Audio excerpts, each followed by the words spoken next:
increase across the county property tax.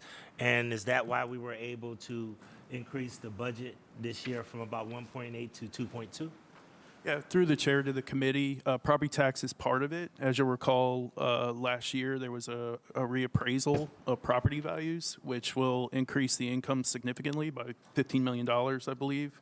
So that's part of it. We've also seen a 3% increase in income tax, which is 60%, approximately 60% of the city's revenues. So that contributed as well as similar growth across other revenues. So that growth has increased the budget. From about 783 million general fund dollars last year to about 806 this year. Okay, thank you. One of the things that we looked at last year and when we did the gateway costs is that we actually took money from the SWAT building. We took money from Turnout Gear. We took money from the Minority Business Contractor Program, and then about $5 million from supplemental. Just want to make sure that those things were supposed to be put back into the budget for this year, and want to make sure that those things were and will be put back in the budget. Yeah, through the chair to the committee, that was a promise that was made when we took the funds out of those programs, and they will be returned and funded this year, whether that's through borrowing or through an NCA. We're looking at a few options, and we are, part of that agreement was to come back to council after the budget's passed or before the budget's passed, and provide a specific plan for that. So that is something that will be budgeted for this year. Thank you. That's something that's going to be very critical because council really stepped out on faith in order to, handle our obligation with Gateway, but those are programs that we know that are critical towards our city's viability, okay? Hospitalization seems like it's gone up. Is there a reason why every department has seen such an increase in hospitalization? Yeah, so through the chair to the committee, there's been a general increase in medical expenses this year, most of it from prescriptions, but also through, increases in costs of our providers, which were a little bit more mild. But it has to do with an aging workforce, together with, I think a lot of people put off getting treated during COVID, and now you're seeing the effects of people going back to doctors and, the dollars being spent there. Okay. All right. Mayor, I do want to make sure that I understand that Gateway, I think, is going to be coming back to us for another ask. Yeah. Where and how would that money be coming from? Do we know? Jim or Paul? So through the chair to the committee, one of the options is looking at an NCA. I know that is underway, and we'll have further updates in the coming weeks. You have anything to add? Through the chair of the committee also, we'll take a look at our performance this year like we kind of did last year. So if revenues come in, we know we have some vacancies to start the year. So we'll have to take a look at that.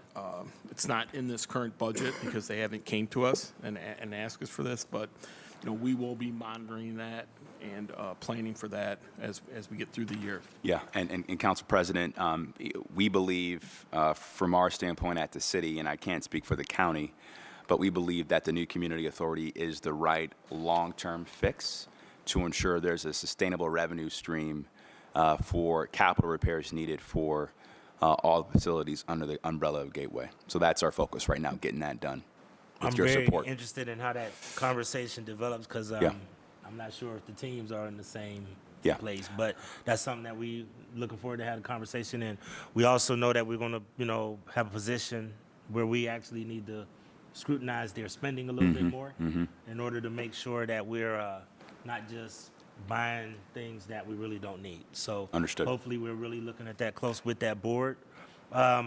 Economic development.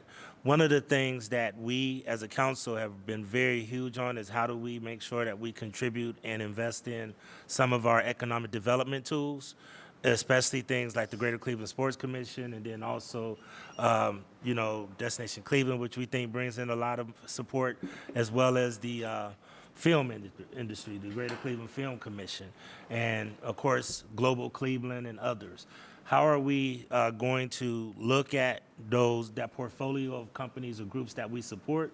And are we looking at increasing that? Because that's something that council think is very important. Well, right now, all the groups you mentioned are prioritized in this year's budget. The only one that was not in this year's budget, as you know, is Siri, and we believe that that's a function that we can handle internally at City Hall, which is the work that David Lucas and Tom McNair are leading around business attraction and retention. But Destination Cleveland, the Sports Commission, the Film Commission are all prioritized in this year's budget. All right, last question for me, and then I'll turn it over to the majority leader. Cybersecurity. We know that we had a huge cybersecurity attack. How and what investments have we made other than trying to split out that team from finance so that it could be standalone? But are we funded enough in this world of strange things happening with AI and other things that we have invested enough in order to protect our assets for the city? Yeah, Chief Ornette has really done a good job with Commissioner Wilson to ensure that we have the staffing, but also the technology we need to mitigate any future cyber attack. As you know, these threats change every day. So we need to be nimble and more dynamic as we approach those threats. But this budget gives us the tools we need to continue to mitigate any potential threats we may see in the future. All right, thank you. I'm going to turn it over to my colleagues. I always try to hold us to a 15-minute time limit. However, I do want to make sure that we only get the mayor at the table once in a while. So I will be somewhat patient, but please do not abuse the time that you have. I'll start out with the majority leader, Kerry McCormick, and then I'll go to the two distinguished gentlemen on council, Councilman Polensek and Councilman Conwell. Thank you, Mr. Chairman. Always good to see a Ward 3 resident at the Thank table. All right. Ward 3 for now, huh? Oh, really? What are your No, I'm kidding, plans? I'm kidding, All I'm right, kidding, all I'm right, kidding. all right. I'll remember that. Chairman, to the mayor, thank you for being here this morning. And I want to start by recognizing the crews in the city of Cleveland who have been out throughout the evenings, et cetera, in very dangerous situations, plowing our roads, EMS, police, fire, first responders. I've gotten a lot of phone calls from residents, calling that out and thanking the folks that in tweets and emails and all that kind of stuff, recognizing the fact that, they saw a plow and, I know that they've been working really hard. Yeah. So I want Thank to you. take a moment and recognize those frontline city workers who have been out really working hard and some really treacherous situation here. Mayor, I've got a couple questions for you and just kind of big picture items here. First of all, I want to correct Brent Larkin, his recent piece on the stadium, which I agree with the stadium piece, but he commented on the lack of urgency on poverty in our community, which is just completely false. Wrong, false, misinformed. We collectively in the city, and then I'm going to ask you a specific question about this work, have invested hundreds of millions of dollars in poverty reduction in the city of Cleveland. So anyone that's been at this table for the past couple of years with ARPA, workforce development, lead, health, all of these housing, which of course is tied to poverty, as you noted, the $100 million fund for housing in the community. So I just wanted to, he kind of framed it as, this isn't an urgent issue. We're not investing in it. The dollars aren't going there, and that's just patently wrong. So I'd encourage him to watch more of these meetings. So, Mayor, my question on that point, though, is, how do you view the state of collaborative poverty reduction? And what I mean by that is I don't believe it's an issue of funding. I mean, there are things we need to fund, but we've got foundations with billions in the bank. We've got a county government, city government. So I understand recently a new collaboration was launched to kind of streamline that work and make sure it's aligned. So can you speak more, your perspective as the mayor of the city, what does that work look like to ensure that there's tangible poverty reduction in the collaboration? Again, we can't do it alone at the city, right? But city, county, private, foundations, what does this new collaboration mean to you? Well, I think you're spot on, Councilman McCormick, and I think one of the biggest issues we suffer for historically in Cleveland is we think there's one silver bullet that's going to address our poverty issues, and that's not the case. There's not one thing we can do to address the systemic issues around redlining and segregation.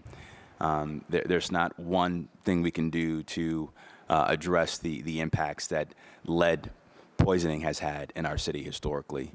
But we really need an all-of-the-above approach with some real focused collaboration and accountability to address it. I want to just applaud Randy McShepard and that collaboration. One of the things I've tried to get them focused on is let's not boil the ocean. Why don't we concentrate investment in a census tract or a zip code and really get clear about the tactics and the tools versus trying to boil the ocean. And, hopefully that collaborative can do that. But here are the things I think that excite me about the work that we are doing as a city government that you've invested in as a council to address our poverty problem. I think first and foremost, the work we've done around housing, I think is a game changer. Everything from unifying and streamlining our home repair, home rehab efforts, to the work we are doing to incentivize more affordable and workforce housing in our neighborhoods, to the work that Jeff is leading with Councilman Harrison on a neighborhood TIF district to stimulate more investment in the east side and underserved communities of color, to the work that Dr. Morgan is leading with President Bastian at Tri-C, where every CMSD graduate now gets a full ride to Tri-C, right? And so we need to do a better job as a city working with our private sector partners and other public sector partners on connecting these dots and are really articulating a more unified vision on the interventions, tactics, and strategies that we are deploying to address poverty. And I will say this, we have a jobs problem in Cleveland. Yep. We have a population problem in Cleveland. And I think the collective work we've done as a city over the last 3 years has been focused on how do we build a better economic baseline to bring more investment, more people, more jobs back to the urban core. But we need to get on the aggressive side of the equation in terms of going after companies who offer high wage jobs, who want to be in the city of Cleveland. And so the work we're doing in Tom McNair's shop around business attraction and retention is a big part of that. The work Michelle Rose is leading at the Workforce Investment Board is also a big part of that as well, too. And ensuring that from a benefit side, we are getting as much as we can from the state and the federal government as well, too, is also a big part of that equation. I appreciate that, Mayor, and I would also layer onto that, too, connecting residents to jobs. You hear, we know at the city of Cleveland we have 500 open jobs. The Cleveland Clinic, our hospital systems have tons of open jobs. So how do we connect our residents who very much could benefit from a better paying job or a better paying job to those opportunities? I think that's a really important component here. And to that point, one of the things I've tasked Director Cole with, as well as Michelle Rose and Rashawn Wilson around, is eliminating the high school degree requirement for civil service jobs at City Hall, right? Because folks have the lived experience, but now have the high school diploma. So how do we get rid of those barriers to civil service internally to bring more of our residents into the fold of a good wage job in the public sector? That's right. I know Chief Todd would love to see more numbers in her department, too. So we got a lot of opportunity here at the city. Mayor, my second question to you, and I've been here for a long time, so I'm getting closer to the Polensek filter reduction in my comments. Closer than I am farther away. I think Team NEO has failed us over the years. That's my opinion. I'm one person. But on really focusing job attraction in Northeast Ohio, I'm just going to say that. There's good people that work there. I know that. But collectively, you see what's going on in Columbus. You see what's going on in Cincinnati. We haven't had that same energy from the regional partner responsible for that work. I'm very encouraged that Matt Dolan is their new CEO. Whether we have a political difference here or there, of course, whatever, putting that aside, I think he's someone that gets it. He's someone that I think believes and cares about Cleveland and can pull people together to help target job growth and attraction in Northeast Ohio.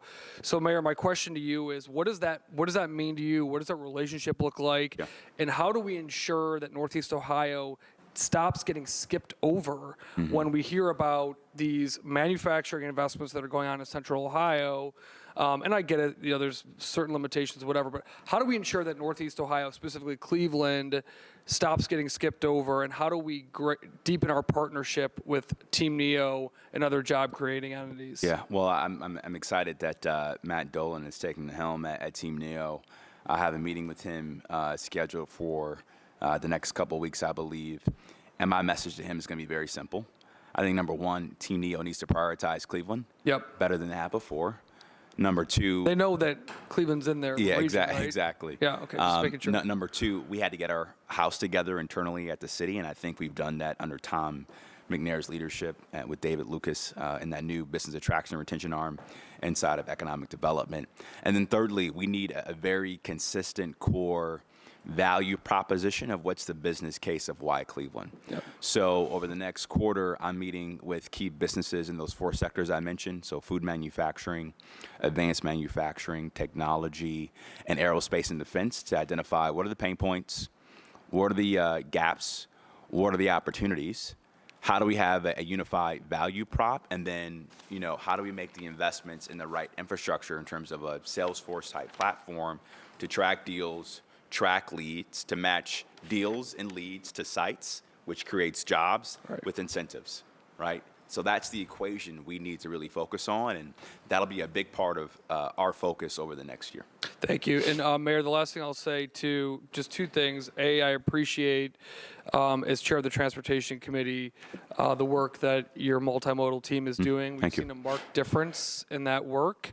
I'm always impatient, so I want those speed tables out faster than we can probably order them. But I want to, recognize Callie and other folks on your team, Marka and planning, for their commitment to that. And then the second thing I'll just pin, and I'll give it back to you, Council President. I think we need to take a serious look, Mayor, at land disposition in the city of Cleveland. We've got so much land. And while I understand the need to look at market rate and things like that, I think we've got to think more nimbly, and we've got to think how do we more efficiently and quickly get rid of land when it's got a good end use, right? I know we don't want to just give it to speculators that are going to do whatever with it, but that's just one thing I want to pin, that I think as a part of our strategy, looking at a way to really, when there's a good use for city land at the end of the day, let's get rid of it. You know, the Completely city, we developed the land bank by necessity, not by desire, Yeah. right? So how do we streamline that process? And then I said 2 things. One more thing. I want to appreciate your finance director, Mayor. He's reached out to me. I'm sure a lot of other folks. He seems like he's learning very quickly in the city of Cleveland, very open to new ideas and perspectives. So I want to recognize him, and Jim, of course. Thank you. Who's always been great. Thank you. Thank you, Mr. President. Thank you, Councilman. Thank you. We have Councilman Michael Polensek, Councilman Kevin Conwell. Thank you, Mr. Chairman, my honorable colleagues, and Mayor. This is your 4th budget. This is my 47th budget. And I've always learned with each one. Yeah. I've learned something new. I appreciate the budgetary process, and I do appreciate, as was pointed out at our briefing session last week, I do appreciate this document that your finance director put together. I thought it was very helpful for us versus in the past, so I appreciate that. I, too, want to thank all the city employees, because I've learned a long time ago that we are a family. We might disagree at times, but at the end of the day, we are a family that works together. So I want to thank again, as Councilman McCormick and Council President indicated, I want to thank Frank Williams and the team in public service, Randy Scott, Terrell Pruitt, plowing streets, picking up garbage during this period of time has not been easy.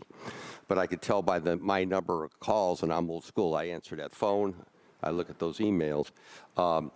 The majority of residents have appreciated the work that has been done. And again, I want to thank Tom McNair, Jeff Epstein, Jamie DeRosa and all members of your other team as it pertains to development opportunities. I appreciate their due diligence and their engagement with me. But I want to touch on a few issues that I believe are of great concern to me personally and to this body. We've been reading and watching very aggressively discussions about the Cleveland Browns. And I have to tell you at this table, I have yet, as a member of this body, to be briefed on the discussions about the Browns. I want to say that again. I have yet to be briefed on the discussions about the Browns. Now, I don't know about anyone else around this table, but I understand the charter is clear. The administration, you, Mayor, the administration negotiates. But at some point, someone's going to have to sit down with us and tell us where we are with the discussions with the Browns. And I want to follow up on that saying this, and I'm adamant about it, because every indication is that they're going to Brook Park. We have to be made whole. I want to say that again. The people of Cleveland have to be made whole. We have paid almost $700 million for that stadium. When you take in debt service, capital, and we're not through with paying off the stadium. We have till 2028 to the viewing public. So based on the budget presentation last week, we're going to still have to come up with about another approximately $50 million, correct? That's what you told us last week. Yep. For debt service and capital repair. So at the end of the day, they want to go to Brook Park. We have to be made whole in Cleveland. I hope that's the approach with the legal action that we're taking. We've got to be made whole. The people of Cleveland sacrificed greatly for the Cleveland Browns, and then we wound up, as we all know, unfortunately, looking at some of the national indicators as having some of the highest poverty rate, childhood poverty rate in the country, and we sacrificed. So we need to be made whole. Continuation, and I'll run through these, and you can comment on the jail. Moving to Brook Park. I'm told to Garfield. This will be the largest loss of jobs within the last decade in the city of Cleveland, leaving the city, over 400 jobs. Again, I need to understand, I'm going to direct this to your team, I need to understand what that anticipated loss of revenue is by going to Garfield Heights.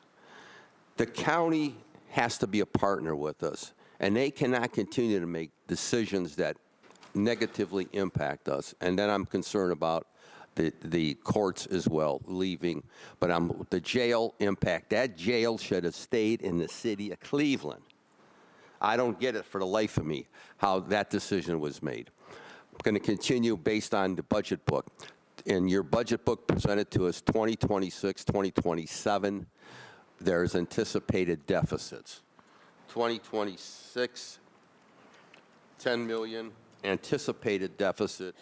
2027, $22 million anticipated deficit. So I'm bringing that to your attention, Mayor, because you touched on it earlier, and I appreciate you did. Nobody knows what decisions being made in Washington, how they're going to impact us, decisions being made in Columbus, how they're impacting us. And I have to say for the record, we don't have many friends in Columbus, as I've come to realize over the years. They look upon the urban areas for some reason in a negative way, yet it's the urban areas that contribute the revenue to the state of Ohio. If you look at where the revenue comes, it doesn't come out of Tuscarora County. It comes out of Cuyahoga County, comes out of Franklin County, and I could go down the path as where state revenue comes from, but they continue every time they can, they continue to hit us, which impacts our bottom line. So I appreciate you acknowledging that and understanding the concern. Police overtime. Police overtime has doubled from what it was last year. We discussed it at the table last year, and we said, there's no way you're going to achieve that. And here we are, it doubled from 13 million to 26 million. Yet we were told at the table last year, as a result of going to the 12-hour shifts, that overtime would be curtailed and be reduced, and it hasn't been. So I'm hoping in the course of the budget presentation that your team can explain to us in detail what action is going to be taken to try to keep a lid on CPD overtime. mentioned about one of the comments made earlier about revenue. The council president mentioned about revenue from as a result of the property tax. We know that 60% of the property tax goes to the Cleveland Municipal School District. We are now hearing that they're going to embark upon a plan of closing more schools in the city of Cleveland and possibly additional high schools on the east side of the city. I got to tell you, if they attempt to close high schools on the east side of the city and close additional schools, there's going to be war. I'm going to tell you that right now. They cannot continue to close schools on the east side of the city. We have lost the equivalency of 2 wards in the city in the last decade, almost 50,000 people. And when you drive the east side and you look at these abandoned schools and the schools that they stripped they stripped the vocational technical programs for, you ask yourself, it's not hard to understand why people have moved out of the city of Cleveland. I don't believe they have an East Side strategy. I don't believe they care about these East Side kids, and I'm going to be very blunt about it. And this talk about closing more schools on the east side of the city is not going to cut it. So I need to make it clear, very clear. There is going to be a problem if they come in with the axe to decimate schools on the east side of the city of Cleveland. EMS staffing. I'm concerned that EMS staffing is down, Mayor. I know you're concerned about EMS. I just want to make it clear that you are projecting in the budget an increase in overtime for EMS, and I believe it's directly tied to staffing. So I'm hoping that in the course of reconciliation, we can fill those critical positions in EMS. You've mentioned, it's been mentioned at the table about Gateway. Again, I got to tell you, Mayor, that's going to be a tough lift here. Many of us are still waiting for the 28,000 jobs they promised 30 years ago that we never saw. And the MBE, FBE, Cleveland residents, we were promised all these things, never got it, et cetera, et cetera. My last point I wanted to make, because you touched about new housing, and I'm glad to see the administration's on board with new housing construction. But one of the hurdles that we continue to experience is this reluctancy or this objection to front-load garages with new construction in the city. I don't get it. I have developers who want to build homes in the Glenville neighborhood, but because they have front-load garages, city planning isn't supporting that. Now, I don't get it. You go in any suburb, you see front-load garages. I can even show you sections of my own community where there's front-load garages. And yet, we have people who want to build new homes, but they cannot because they want to put in front-load garages. I'm hoping that you can make that clear to your folks that we have got to be supportive of new construction in that line. So I've touched on some areas, but let me say this again, wrap it up. I believe you have a council today who understands it or gets it probably better than many over the years, a council that's here to work with you and your team. We have challenges. There's no doubt about it. We have to make sure that we prioritize city services, quality of life issues, because at the end of the day, if these cuts come down from Washington, from Columbus, we've got to focus on our core mission, and that is delivering services. And on that core mission, I skipped over. I'm greatly concerned, and I'm going to bring it up in the budgetary process as well, the grid, the CPP grid in Greater Collinwood community. We cannot continue to have power outages like we've been experiencing. And again, I'll wait to hear from your team, so I'm just touching on that briefly. But this council is here to work with you, here to help you. But it can't be glitz and glamour. We got to focus on what's important. And if we do that, regardless of what they do in Washington and Columbus, we're going to be fine. So at that end, again, I want to thank you and your team. I'm here to work with you. I'm here to work with my colleagues. But we got our challenges before us. But I know by working together and where we can disagree and still be agreeable, we're going to be successful. Thank you, Mr. Chairman, and thank you, Mayor. Thank you. Mayor? Yeah, well, first of all, Councilman Polincic, you called out Frank Williams and Commissioner Scott and our COO, Bonnie Tewan. I think they've done a really good job over the last several years modernizing our snow removal plan and systems. And I think what you saw over the last couple of days is a testament to that progress that we've made in terms of snow removal. So thank you for your support and appreciation there. Let me just hit on a couple of your points, and I'll have Paul hit on several if he can as well. Happy to give you an update on where we are with the Browns discussion. I continue to keep the council president as up to date as I possibly can as things are a moving target with this negotiation. I completely agree with you that the city of Cleveland must be made whole. If the Browns are able to secure county funding, Brook Park funding, and state funding to go to Brook Park, the city of Cleveland cannot be left empty-handed. That's right. And the Modell Law was passed to protect the hard-working taxpayers and residents of the city to ensure that does not happen. And our litigation team at Jones Day is doing a fantastic job to protect Cleveland and protect our taxpayers. Secondly, we'll have Paul and the county give us an update on any potential economic loss that may happen with the jail going to Garfield Heights. It's my understanding that the courts will remain in the city of Cleveland, and the county is looking at several sites downtown, I believe, for that new location for a new courthouse. So more to come soon on that, and any update we get from the county, I'll be sure to give to this council. I'll have Paul talk about our deficit outlook, but I want to just spend just a few minutes talking about police overtime and CMSD. Okay. Listen, we had a big problem in 2022 and really in 2023 with mandatory overtime in the city. And it took us, as you know, Councilman Polinsik, a couple of negotiations with our police union leadership to really address some of the wage gaps we had in our prior contracts that led us to have those mandatory overtime issues we had inside the Division of Police. Not only had the wage increases, I think, help with this, but the 12-hour shifts, we've completed one full year now with 12-hour shifts, and that is showing a positive trend in terms of a reduction in overtime. We still have more progress to make, but just a couple of data points I want to just bring to your attention. You know, one of the biggest drivers of an increase in the cost of the dollars of overtime was the wage increases, right? That's just kind of basic math. However, our overtime hours were decreased in 2024 compared to 2023. It looks like in 2024, we had 425,641 hours of overtime.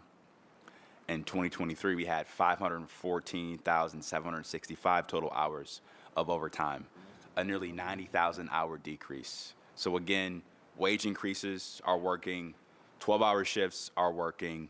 There's still more work to do, but you know, it's important to note that sometimes we do spend additional investments in overtime for those traffic enforcement details that I know council wants, for the violent crime task force reduction details that we do, for the warrant sweeps that we do quarterly. Sometimes we do spend overtime hours for those initiatives. So it's always a balancing act, but we want to make sure we're doing what we can to keep our overtime costs manageable, controllable. But again, I'm not going to spare any expense in terms of investing in overtime where we need to reduce violent crime across the city. Lastly, to your point around CMSD, Councilman, for decades, we've neglected hard choices inside CMSD. And we've seen a hollowing out, unfortunately, over the last 2 decades of our population in the East Side. I'm frustrated by it, and the work that we are doing with council and that we've done with council over the last 3 years has really been focused on how do we reverse some of these trends that we've seen over the last decade or so. But the voters were very clear with supporting the school levy last November with over 67% of the vote. We have to think differently about our footprint. We got to make some hard choices. We got to do it in partnership with City Council and the community. to ensure that we have high-quality public schools in every part of our city. In some buildings in CMSD, we don't have enough students in those buildings because they're too big, and the service model is not sustainable. And so I know that Dr. Morgan, the school board, and other community leaders are really focused on making sure we make the right choices for our city, but for Cleveland's kids to ensure that every school has the same level of out-of-school time, sports, arts, curriculum to ensure that our kids are well prepared for the future, but some hard choices are ahead. Thank you. You want to just talk about the deficit outlook, You want to Paul mention and Jim? about EMS staffing Yeah, as well. please. Yeah, Hit those 2 so- points. Through the chair to the committee, obviously, we're concerned about the public safety vacancies, looking ways to eliminate those, or at least fill as many as we can. I know police have been given a 14% raise over the last year. We continue to, look at ways to, limit healthcare costs and that sort of thing, because that all builds into it as well. As for the loss of the jail, we're happy to do an analysis. We stand by to do that. I think it's important for us to have clear numbers on what that looks like and the effect on the community. In terms of our deficit for future projections, so it's really based on revenue projections that we have that are somewhat conservative, but realistically conservative. So 3% is the growth rate of the income tax this year. That's a real number. And when we project forward, we've actually seen that rate decline, or the actual taxes are increasing at a declining rate. So you could see like 3.2% one year and then 3%, just as an example. That's the pattern that we're seeing. So in order to account for that and make sure we can pay for everything that we budget, we are budgeting the income tax at 2%. And as you know, that's about 60% of the the revenues that the city brings in every year. The way that we would deal with that is we would look at our expenses. We would have to look at if these are realized, which I think because of the somewhat conservative budgeting, I don't know that the numbers would look like this. It's all more of an art at this point, because trying to see 3, 4, 5 years out is difficult. So we try to do it as responsibly as we can. But at some point, if those did materialize, we would have to look at the expenditures, reduce the expenditures. And obviously, we do keep the rainy day fund. That's been, a source of pride of the city, being able to grow that over the last few years. And, last resort, we would touch that, but it is a resource that we can look to if we need to avoid any kind of hard cuts that we would need to make in any given year. But, Mr. Chairman, to the director, what I do appreciate is in the documents you did provide to us, the long-term, and I go through the budget book religiously, the long-term financial plan. It gives us a blueprint, at least, of we've got to be cautious as we go forward, as it pertains to spending, and making sure that our focus, again, is on the core delivery of services. That's what I think is important, and that's why when I started going through these and started crunch the numbers, I thought it was important that this is a roadmap for us to be cautious. The decisions we make today, this body makes today in 2025, will affect next year and will affect 2027. So we've got to make sure we're making a right decision. Would you comment about the EMS staffing? Yeah, I think through the chair, in terms of EMS staffing, it's the same type of challenges that we have with police. Trying to fill those, they're tough roles. We're doing what we can. Again, that's an operational thing that may be best answered by the chiefs of those divisions. Okay. But, from a finance perspective, I know that, we're trying to budget responsibly with those vacancies and, Because if we don't, we're going to have more overtime. Yeah. So again, I appreciate, and again, we're going to go through this whole process over this next 2 weeks. And again, this is probably, well, not probably, it is. It's the most important time of the year for City Council, because this is our opportunity to look at the dollars, to look at the staffing levels, and to engage with the administration at the table like we really can't during the committee process. So this is a very critical time, and I appreciate, again, everybody coming to the table. Again, we can agree, we can disagree, but at the end of the day, we're going to have a balanced budget. So I can say to the people who are viewing this, even though they might not be able to hear us, We're going to have a balanced budget. Read my lips. We're going to have a balanced budget, okay? And so that's the key thing. We're going to have a balanced budget, and we're going to, and that's a lot. That's a lot to say in this country today. Look at the number of cities, major cities that don't have balanced budgets. So again, I don't think it's a tribute to the council president, all members of this body, the administration, that we're working together. We have to make sure we focus on what's critical. Thank you, Mr. Chairman. And to the council president, to Councilman Polinsik, the other thing I want to mention to this body, you know, and we're seeing this inside the Division of Police. You know, Director Matt Cole and Rashawn Long have worked really, really, really hard to reduce time to hire. In police, for example, we went from 18 months to now 4 months. That's a big deal. That is. And we have to get better enterprise-wide. And so as those operational hearings continue, you know, both Director Cole and Rashawn Long have been charged with ensuring we're modernizing our systems as quickly and effectively as we can to reduce our time to hire, which is a key lever in reducing our core vacancy rate, not just in safety, but across the entire enterprise. Thank you. Thank you.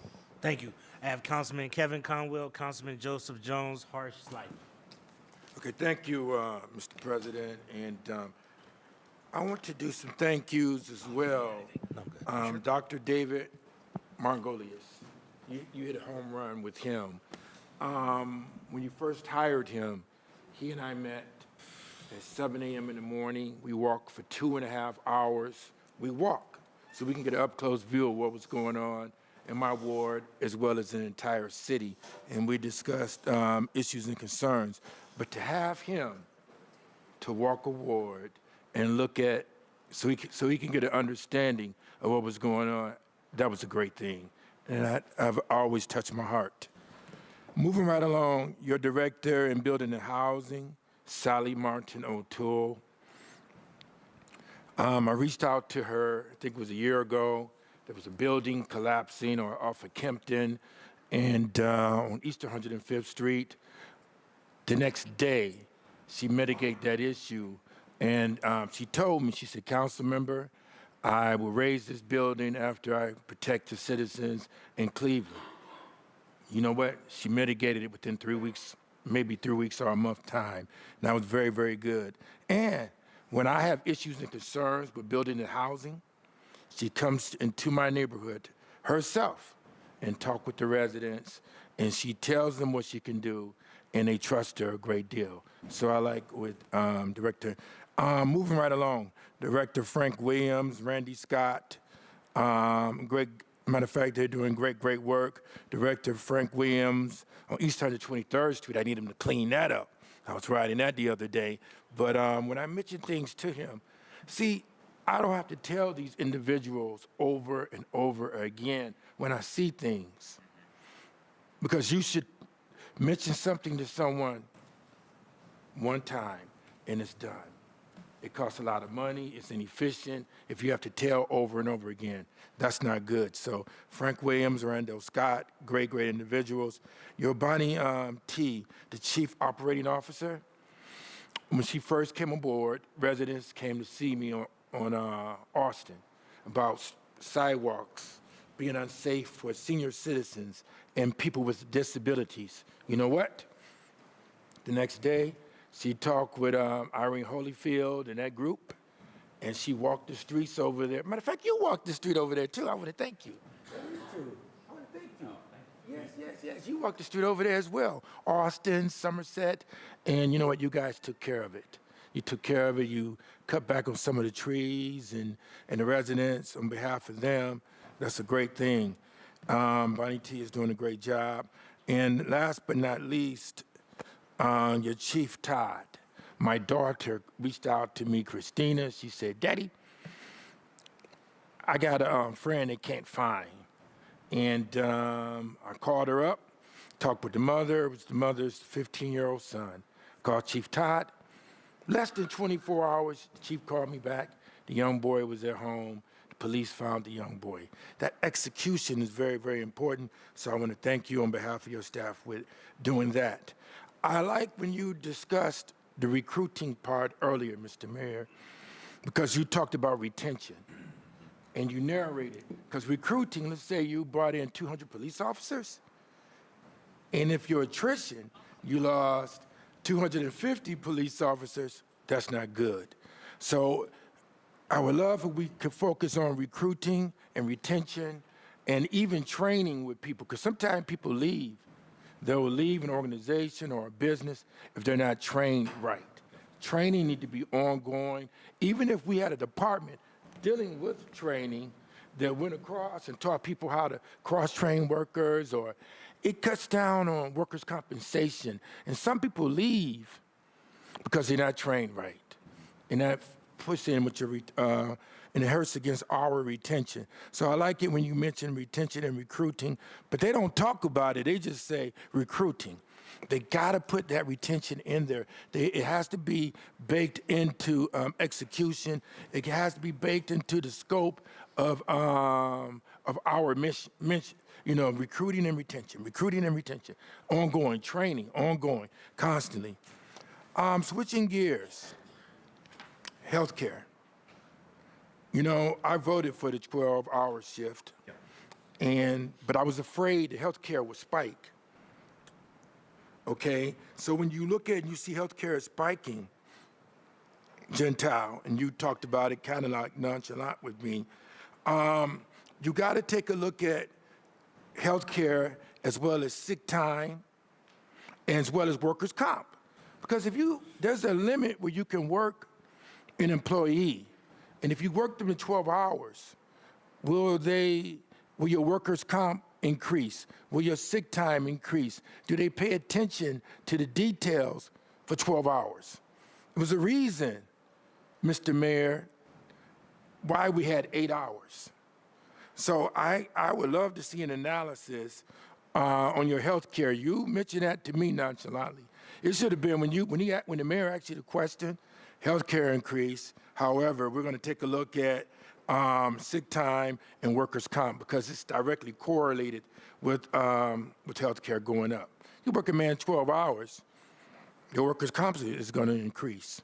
You get tired, might make mistakes, issues and concerns come up with that.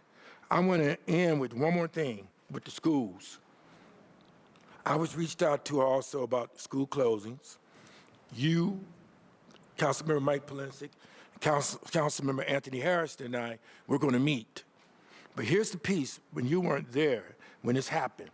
The schools are at fault. Dr. Morgan was not there. It took the trades out of the schools. You just got finished talking about job readiness. How are you going to have job readiness when you not cultivating the students, teaching them about how to be mechanics, teaching them about cosmetology, teaching them about skills that will pay the bills? I don't understand that. And so companies were coming to the city of Cleveland recruiting our children, and children were going to schools like Glenville, East Tech, and East High, and Collinwood because they were job ready, and they were leaving the schools, going to places like Lincoln Electric, Ford Motor Company. Because companies, you know this, they will come if the workforce is job ready.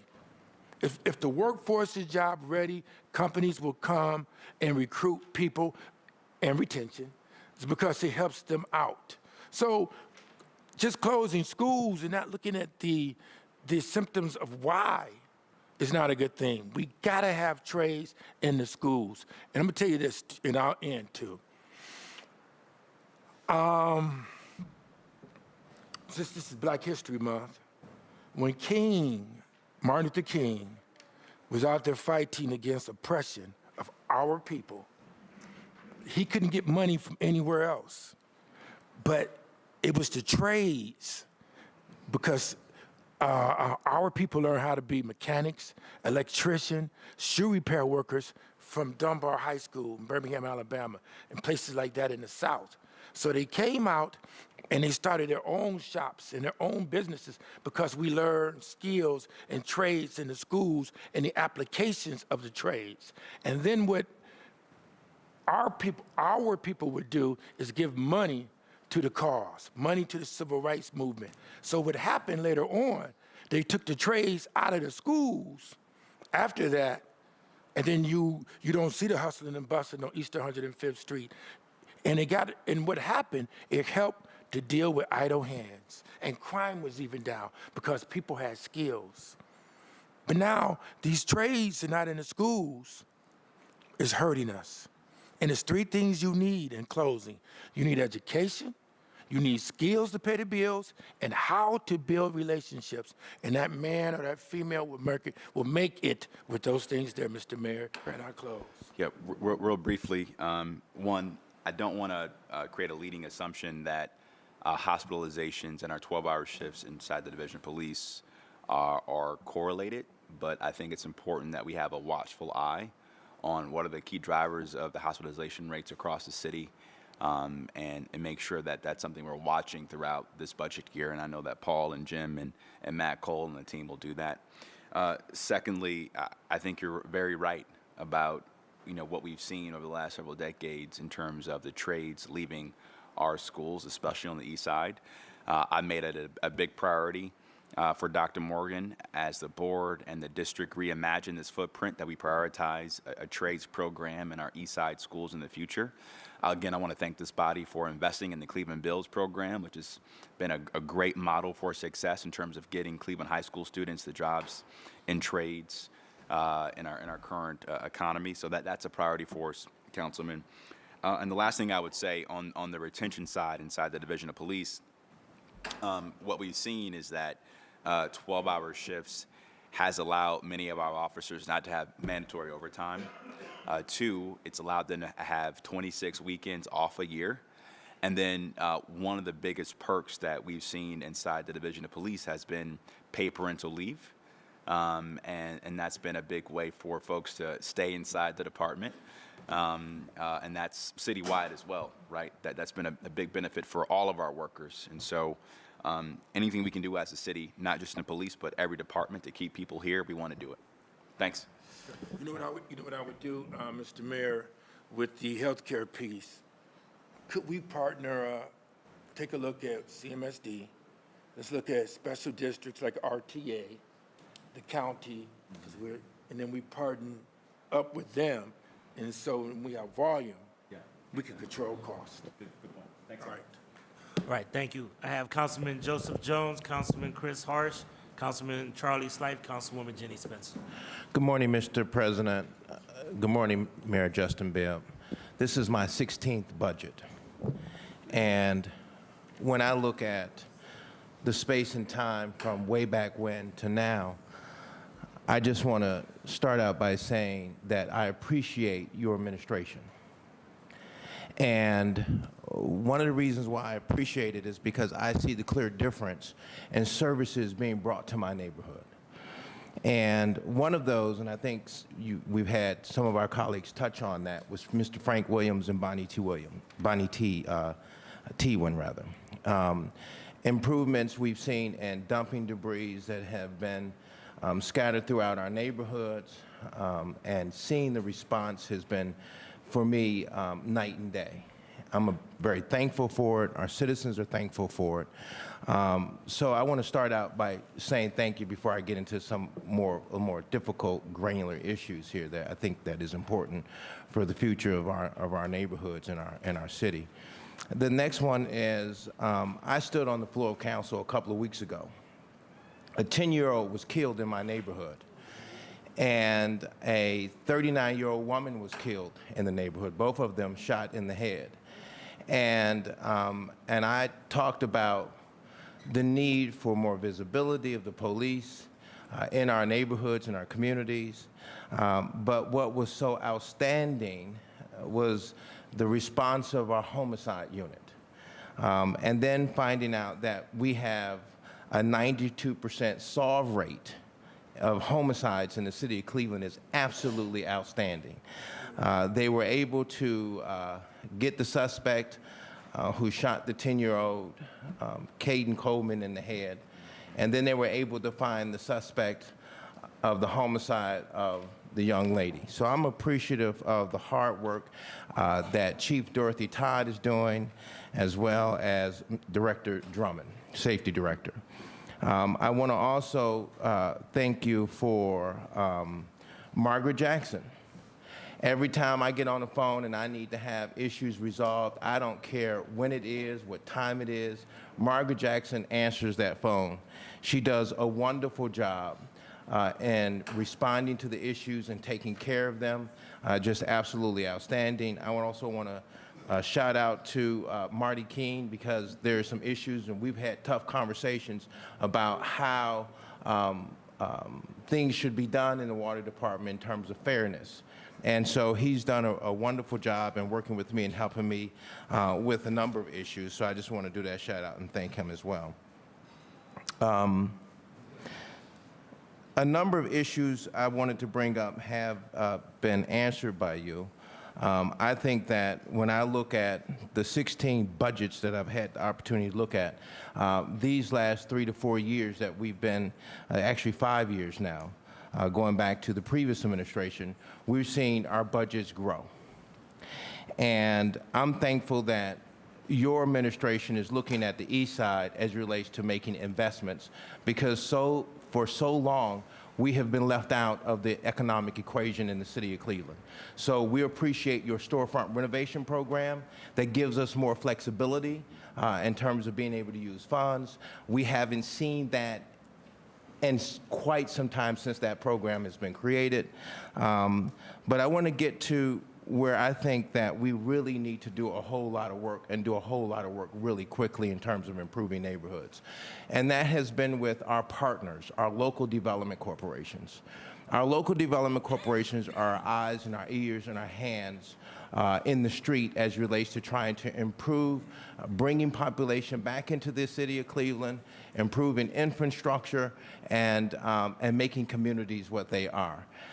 For so long, those organizations and institutions have been funded by block grant money, and the block grant money that is used to fund these institutions are so encumbered that it is so difficult to use these funds to really have the kind of positive impact that these resources were initially created.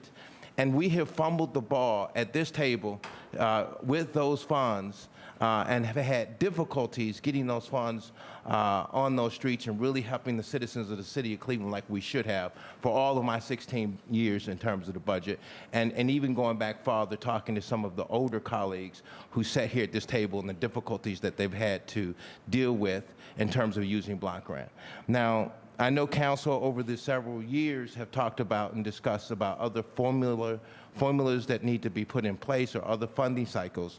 And I just want to applaud your administration for having the open mind, because there's other administrations where we talked about funding, and it has been really difficult because they didn't want to make a move nowhere. They didn't see the necessity of trying to create some kind of change.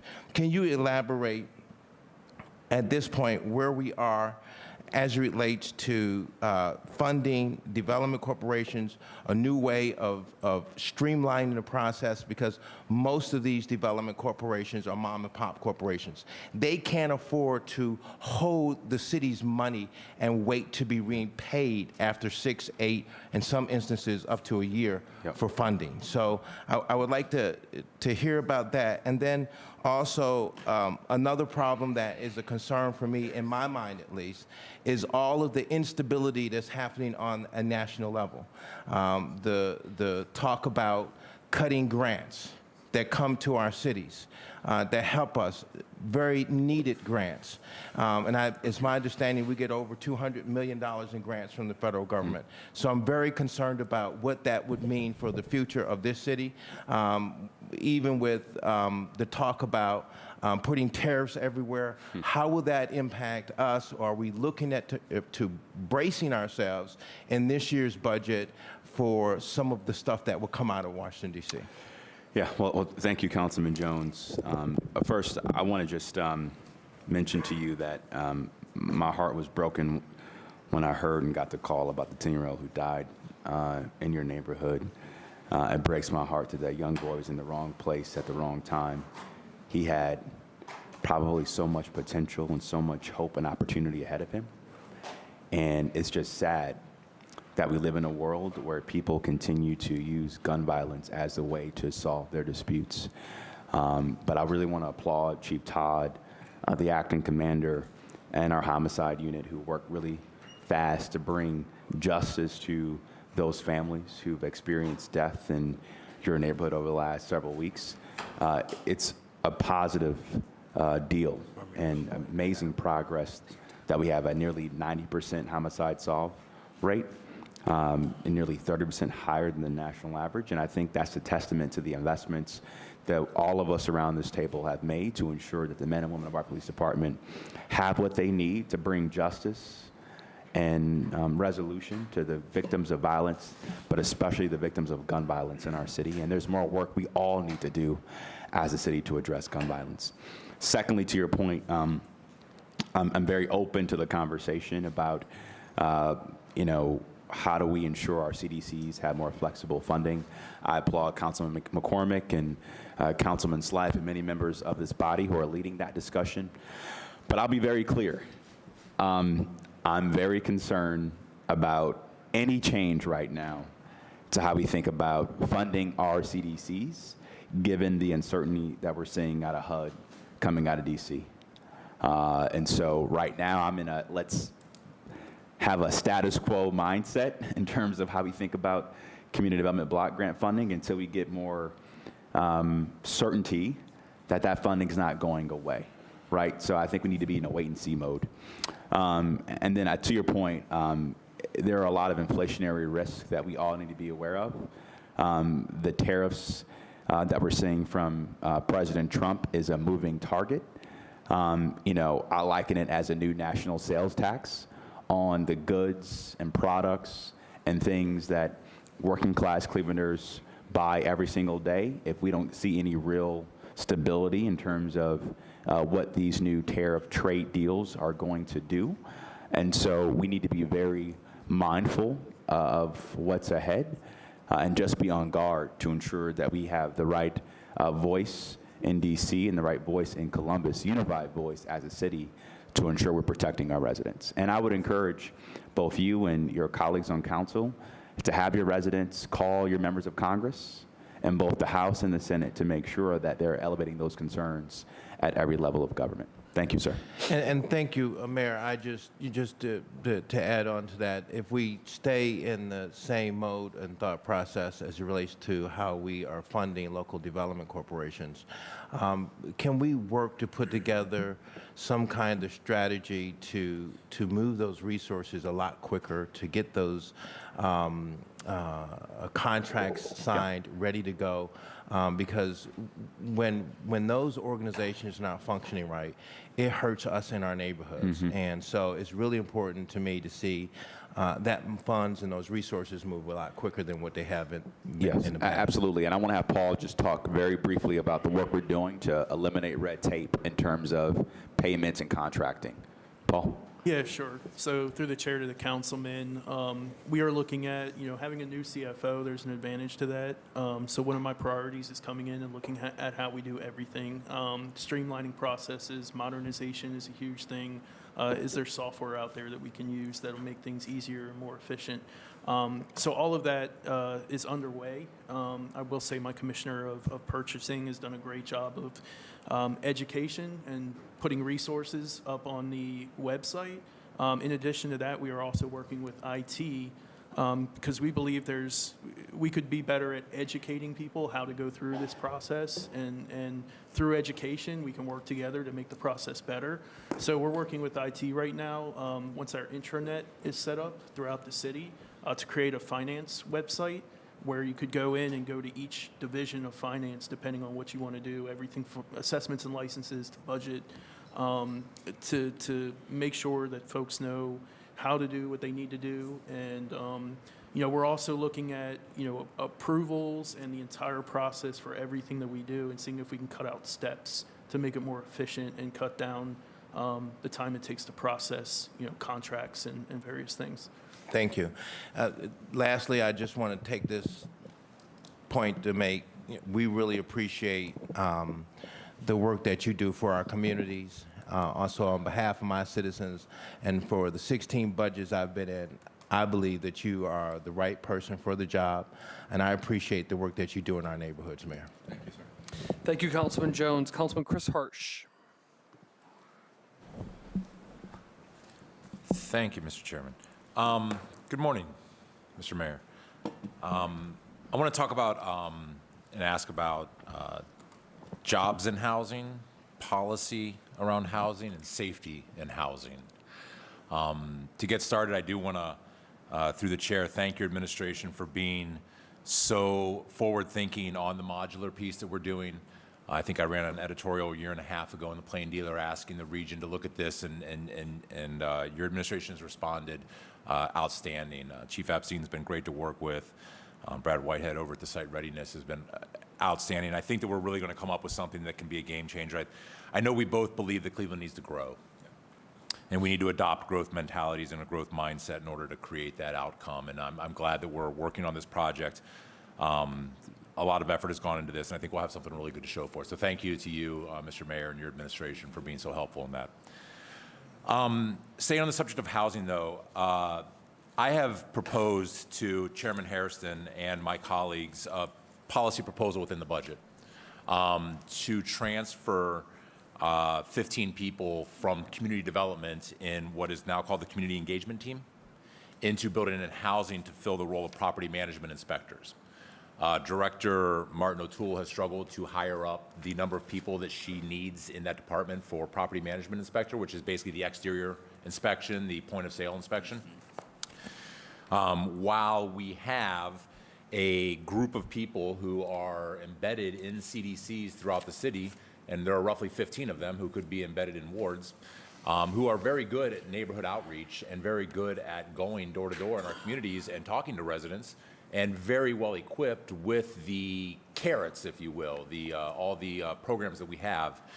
And by moving them from community development into building and housing, we could train them up under the state laws and make them exterior inspectors, which would also give them the stick to tell somebody that they can cite them for their exterior violations, and basically, in a revenue neutral way, move those 15 people into a more proactive position within the city. Given that we are facing, we don't know what on the national level, given that we're all kind of probably in the mood to be a little bit fiscally conservative, my question to you, Mr. Mayor, is would you also support a lateral move for people in City Hall to make them more effective in the work that they're doing with the ultimate goal of reducing lead poisoning? Mayor? Through the council president to Councilman Harsh, open to the conversation and the idea. I love the creativity around it. Obviously, we want to see more details for me to talk to both Director Hernandez and Director Sally Martin O'Toole, but open to the conversation. Okay. It's going to come up, and I will let you know, Mr. Mayor, that all those directors will be hearing about this very specifically. I've already sent the proposal with all the outlines of where it goes, and I think that we can do this during the budget process rather than legislatively. I think it can be handled here. Because, as you know, I've been focusing on lead issues for 20 years now, and I have been working to reduce childhood lead poisoning for the majority of my adult life. I believe I'm the only certified lead risk assessor on City Council, and outside of the Health Department and Building and Housing Department, probably the only ones working for the City of Cleveland. Lead is not new. It's not a mystery. It's not rocket science. We know everything there is to know about lead. There's nothing more for us to really learn about this subject. So last year we did pass the Residents First legislation, and I was very excited to do that. There was a huge chunk of that I spent a lot of time working on, and I'm glad that we got it done.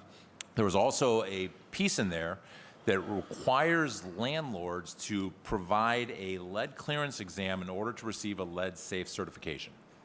This is in addition to the rental registry that was designed to encourage landlords to demonstrate that their home was lead safe at least one day in order to get the lead safe certification.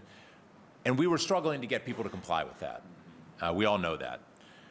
But last year, through the chair, Mr. Mayor, you issued, I believe, an executive order changing that requirement from a lead clearance exam to a lead risk assessment. And having been licensed to do both, I can tell you that the lead risk assessment is simply more expensive, and there are simply fewer people to do them, and they will simply discourage participation in lead safe certification. So my question to the chair, Mr. Mayor, is would you consider rescinding that executive order in order to encourage people to comply with the standards that we'd already set forth? Through the acting council president to Councilman Harsh, not at this time. Our team is laser focused on making sure that we unify our efforts to use the best available testing of rentals to determine if lead hazards are not found prior to issuance of a certificate. And we think this is best done through a risk assessment. Open to other ideas you may have, but at this time and at this stage, I have no intentions of rescinding my executive order. So through the chair then, Mr. Mayor, your direction to the Director of Building and Housing is not to issue a lead safe certification without a lead clearance, or without a lead risk assessment. Our intention is to execute the executive order and work with this body to make sure we modify any legislation to ensure that we reduce the number of children in our city that is poisoned by lead. Okay, and so do we agree then through the chair that the current ordinance of the city of Cleveland passed by this body simply requires a lead clearance exam, not a lead risk assessment? We look forward to working with this body to enhance any ordinance we currently have to mitigate lead poisoning in our city. Okay, so that was a bit of a sidestep there, Mr. Mayor, because the ordinance we passed requires a lead clearance exam, and you're telling the Director of Building and Housing that she must only accept lead risk assessments, which is a higher threshold, a more expensive threshold, and fewer people to conduct. That's where we're at. We look forward to working with this council to enhance all of our ordinances to ensure we're using every available tool to remove lead paint in our city. Okay. So through the chair, I think that we can agree that the best avenue to reduce lead poisoning in Cleveland is through massive public education and through the extending of resources into the homes where our residents live, the homes where they are being, whatever, 90-some% of all lead poisoning occurs in the home. You typically from degraded paint and painted surfaces inside the home. This is and we all know this. So the reason I'm sort of like drilling down on this, Mr. Chair, is that we cannot go another year, 3 years, 5 years, 10 years, and see the same lack of reduction in lead poisoning that we have in these last few. I think we all agree to that, and we all know that. And this is a health crisis. This is a slow-moving, long-running crisis. We've had this problem for decades. This is not new. We've known about this for decades. And we are standing with a $100 million investment in trying to solve this and very few results. The reason I'm asking, Mr. Mayor, through the chair, about these policy proposals is that we know the best way to talk to people is face-to-face, and I do appreciate you coming today to talk face-to-face about this. We know that the best way to convey information is face-to-face. We know that we have people out there in the city that can go door-to-door, talking to people face-to-face. And it seems to me like we are not utilizing the people that we have to the best of our ability to have them meticulously comb the city, talking to people, educating people, and extending resources available to those folks while letting them know that there's a consequence if they choose not to engage in this conversation. That consequence, if they were property management inspectors, could be a citation for the exterior maintenance of their home. So, Mr. Mayor, while I appreciate your blanket willingness to engage in all activity, I would encourage you and your directors to drill down on this a little bit more, because right now we're at a roadblock, and I believe that the executive order is discouraging people from participating by raising the threshold, raising the cost, and making it harder to accomplish a lead risk assessment. I've told my cabinet and my team that we must use every tool in our arsenal with a sense of urgency to address this issue. That's the mandate, and we look forward to working with council to execute that mandate. Okay. Well, Mr. Chair, the mandate comes at a conflict with law because we passed an ordinance that states something else. So we need to resolve that because it does seem to be it seems to put people in a tough spot. I don't really have any other questions. I just want to focus on those issues. I will leave the rest to the various directors. All in all, I will say to you, Mr. Mayor, what I say to my neighbors when they ask me how I feel about your job performance. I say that I think the mayor is doing some things very well, some things okay, and some things I disagree with. And I think that 1/3 buckets, those 3 buckets, is where I stand. I'm very encouraged by some of the work that your administration is doing. I have a lot of questions about some of the work that they're doing, and I think the rest is just, we're all getting through this together. So Great. thank you for your time Appreciate it. this morning. this Thank you, morning. Councilman. And as a reminder, Councilwoman Moore is our appointee, quite frank, literally on lead. So make sure she's in those conversations. Okay, Councilman Charles Slife. Thank you, Councilman McCormick. Good morning, Mayor. Just a few things, and I know others want to speak at length as well. I've spoken in the past about my suggestion that the administration and council partner to come up with what I call the aspirational budget. So I share the commendations for the snowplow crews that have been working over the weekend, but I think everyone would agree that in a perfect world, we'd be able to plow the streets faster, than our current 72-hour rotation. And I bring this up because a significant portion of my workflow is focusing on what's the value add of living in a Cleveland neighborhood. This is why I use discretionary dollars towards infrastructure. This is why I support parks. This is why I do all of these things, because I want people to feel like there are really high quality reasons to choose a Cleveland neighborhood. And I think that there are many reasons people move out of the city of Cleveland. One of them is there's a perception or a belief or sometimes a reality that improved city services could be had elsewhere. And from having worked in the previous administration, from being in this role, having been in this building for enough years, it does seem that the budgetary process pragmatically is, let's look at last year's budget, let's understand what our revenue forecast is going to be, and let's just sort of do an inflator or maybe a deflator at times.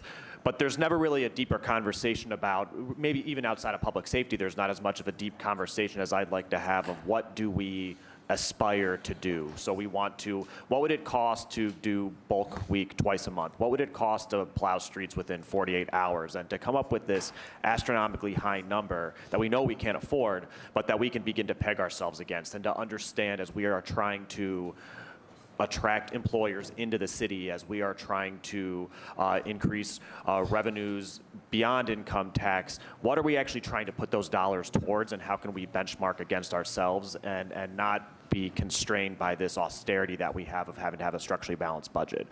So I'd like to bring that back up as something that I think would be something we could have interns even work on, because I think it would be a valuable document that we just don't have. If you'd like to respond, you can, but it looked like you were about to, yeah. I think that'd be a valuable exercise. Obviously, we have to operate in reality and with today's budget constraints, given the macroeconomic environment. But I challenge my team every day to get better at doing the basics better. Snow removal is a prime example, right? We'd love to do it in 48 hours versus 72, but there's a lot of streets in the city of Cleveland. But I think over time, you've seen material change and progress just on that one aspect of basic services. But to your point, Councilman Slife, I think that'd be a valuable exercise for us as a city. Yeah.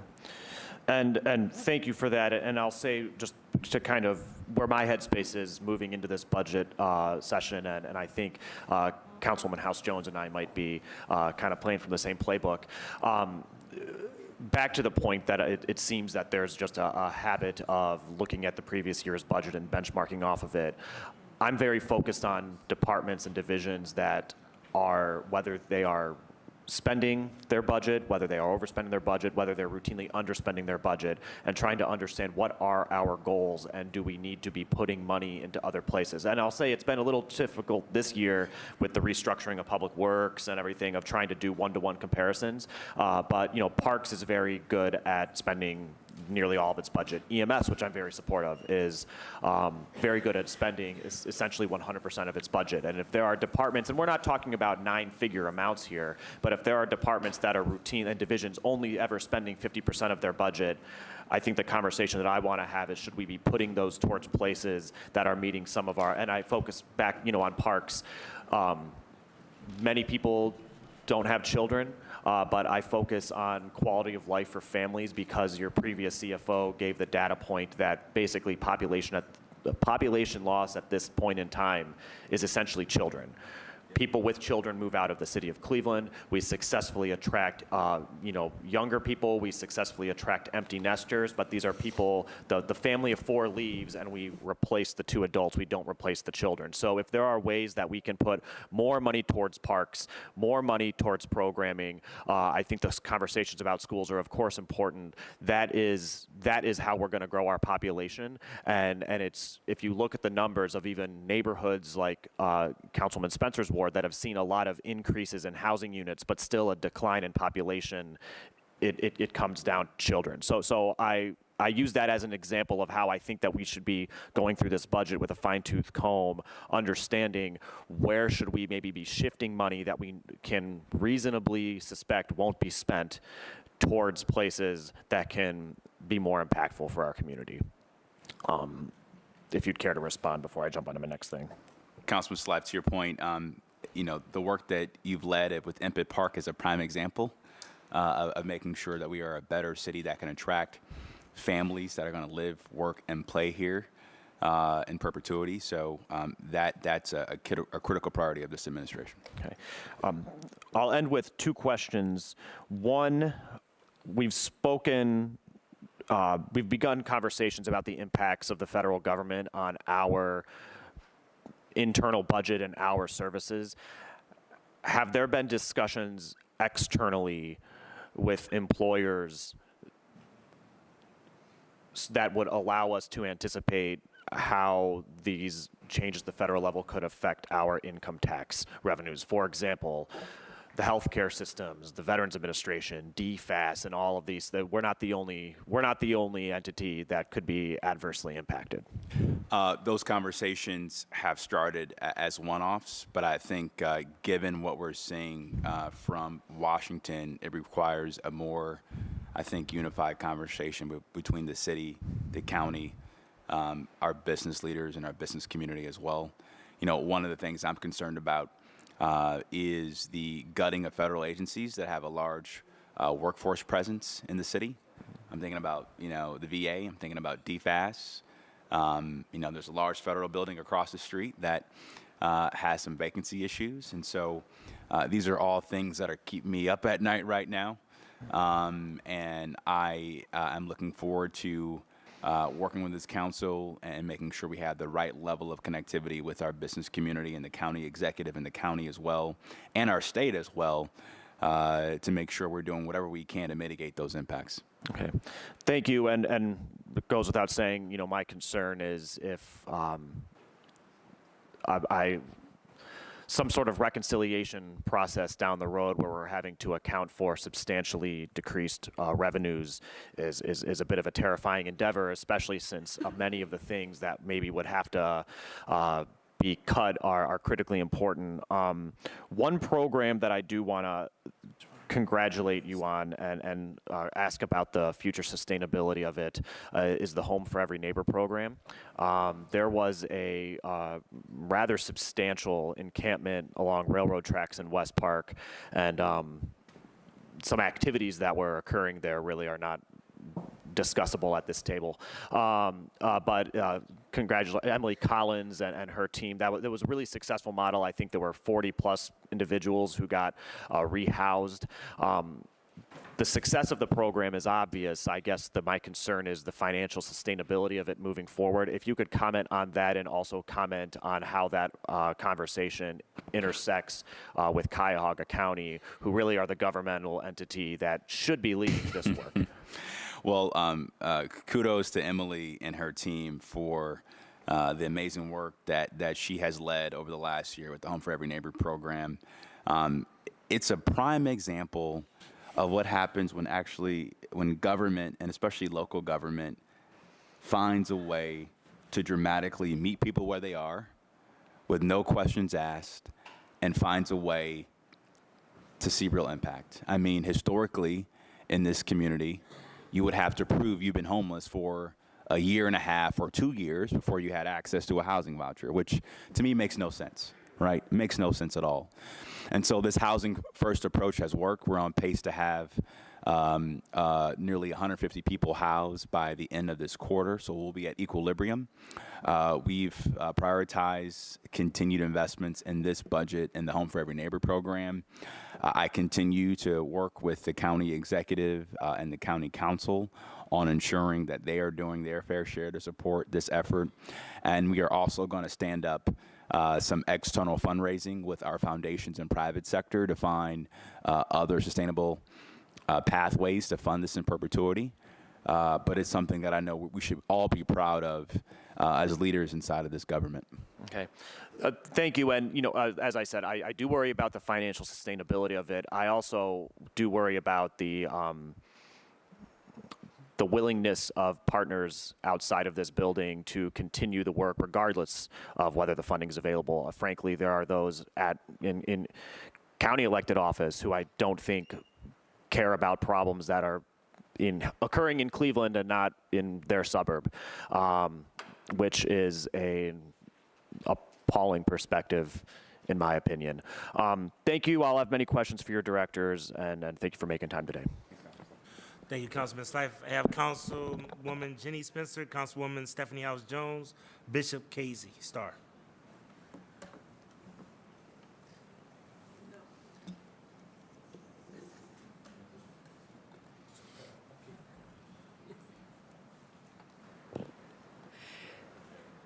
He will. Thank you.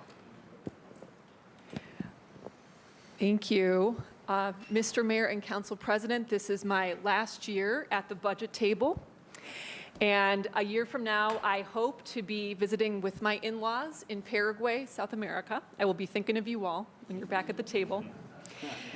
But for now, I am grateful to have nearly 11 more months remaining in my term and to be able to continue to serve my community. And I am proud of what I have accomplished in collaboration with you all. And when I say you all, I mean everyone present in this room today and my colleagues. I do agree and anticipate it will be a deeply challenging year ahead, and our community will be tested due to those heavy, heavy headwinds we're seeing coming from our state and federal governments. But despite all these challenges, I will miss this job. And I want to take an opportunity, Mayor and Council President, to thank you both in particular for your service. To say that you have tough jobs, it would be a total underestimation. You have very difficult jobs, and I appreciate your service. And of course, I would also like to thank my amazing colleagues on council, as well as the many hardworking members of the mayor's administration. It has been a privilege and a pleasure to serve alongside you. In terms of this year's budget, I don't want to repeat the observation that many of my colleagues have already made, but I would like to flag a few things.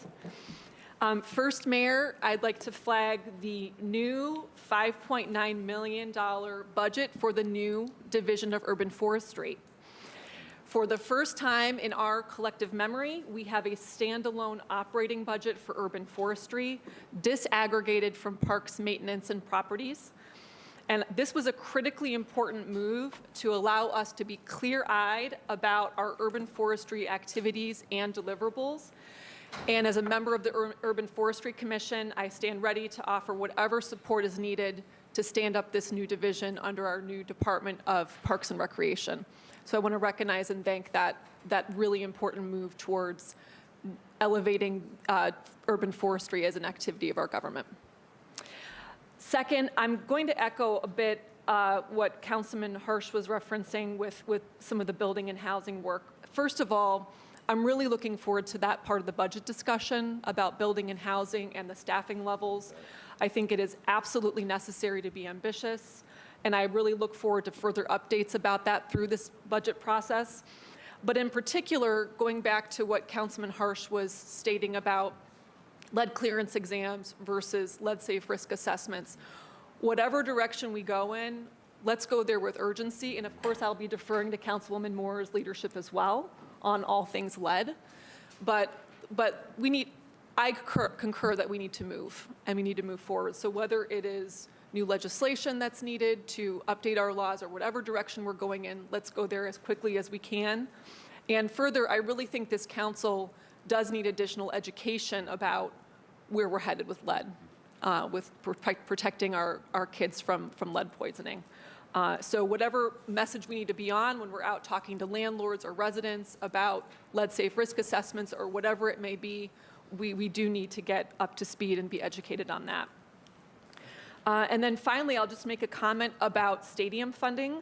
I will be honest that this is one part of the job I will not miss. I will not miss talking about or thinking about stadium funding. My ears certainly perked up this morning when Gateway was mentioned.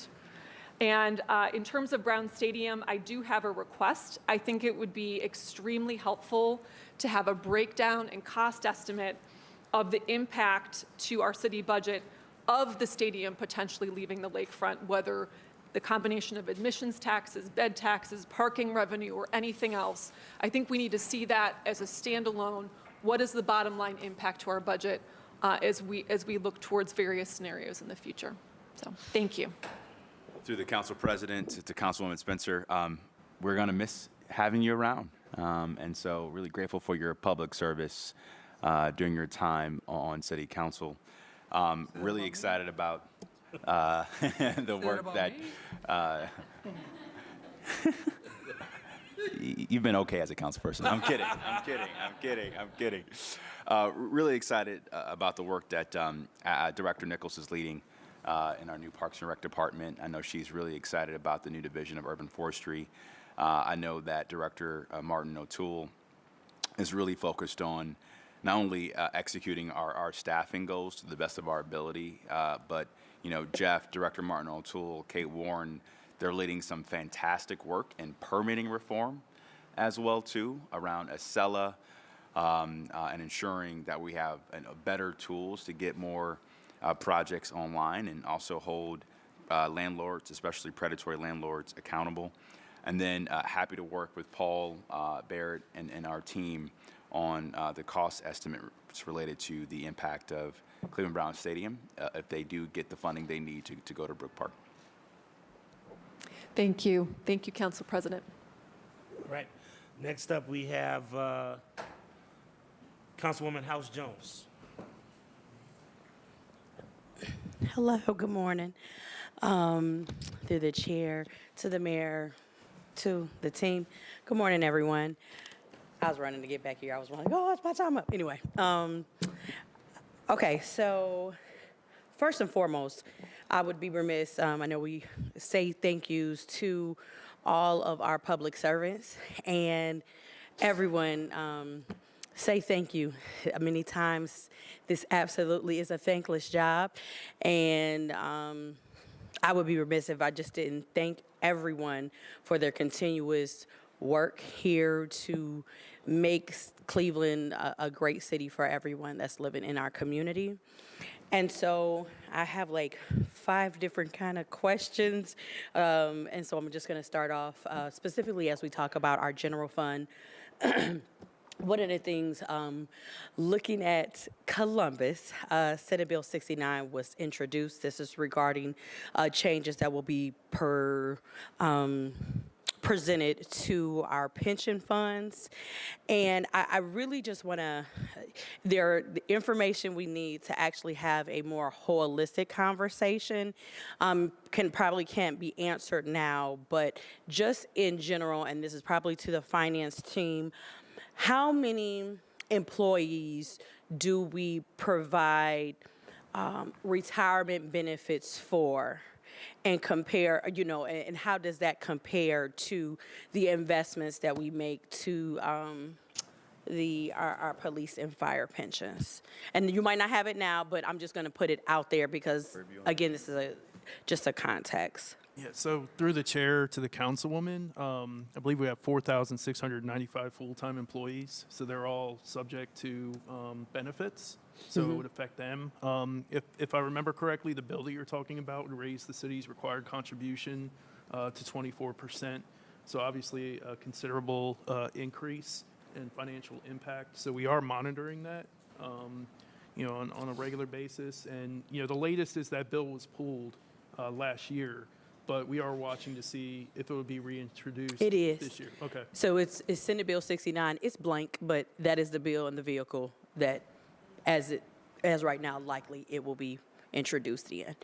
So that's just thing. And so question, and then again, later on, if we could actually, in a context holistically, get an understanding of what are our current contributions to the retirements of all the city of Cleveland's, and then being able to have an analysis of how that compares to, police and fire. I think that would be helpful to really get in a graver understanding. And also just understanding the context of in 1965, when the policy was created, specifically regarding this pension fund, what were some of the analysis done then as far as how long were pensions supposed to last in 1965 in comparison to 2025? I think we really need to have a very comprehensive thought process of the differences. Is it the same since 1965 or is it different? And what should we really be thinking through for those who are our workers who are looking to have a career in public service, of how we need to be preparing for retirement and beyond, and whose responsibility is it, and what partnerships we need to have. And again, this is a conversation I truly believe we need to have comprehensively so that we are not inadvertently picking winners and losers in the city of Cleveland, because our obligation is to all of our 4,000 public service workers here in the city of Cleveland. Is that okay? Yes? Okay, all right. Secondarily,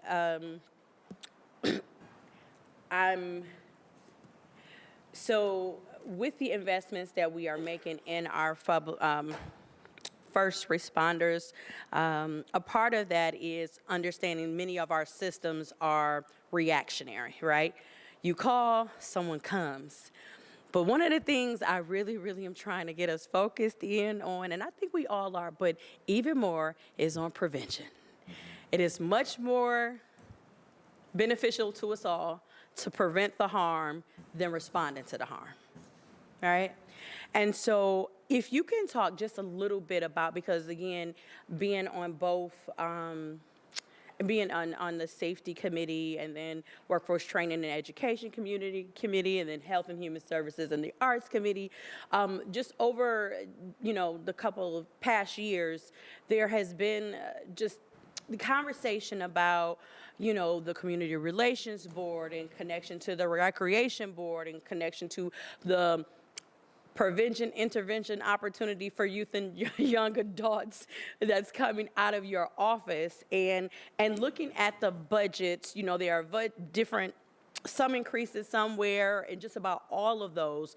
But if you could just explain or share with us what has been your thought and your administration's thoughts, and having those specific different departments and or divisions, and is it working, and how does this investment currently that's being presented to us aid and really lift up our approach to truly preventing the harm from occurring here in our city? Through the council president to Councilwoman House Jones, I think you alluded to this in your comments, but one of the things that I've uncovered over the last 3 years since I've been mayor is we have a lot of great things happening, some amazing bones in PIO, CRB, and inside the Division of Police around public safety, all focused on a topic that I'm very passionate about, and I know you're very passionate about, is violence prevention.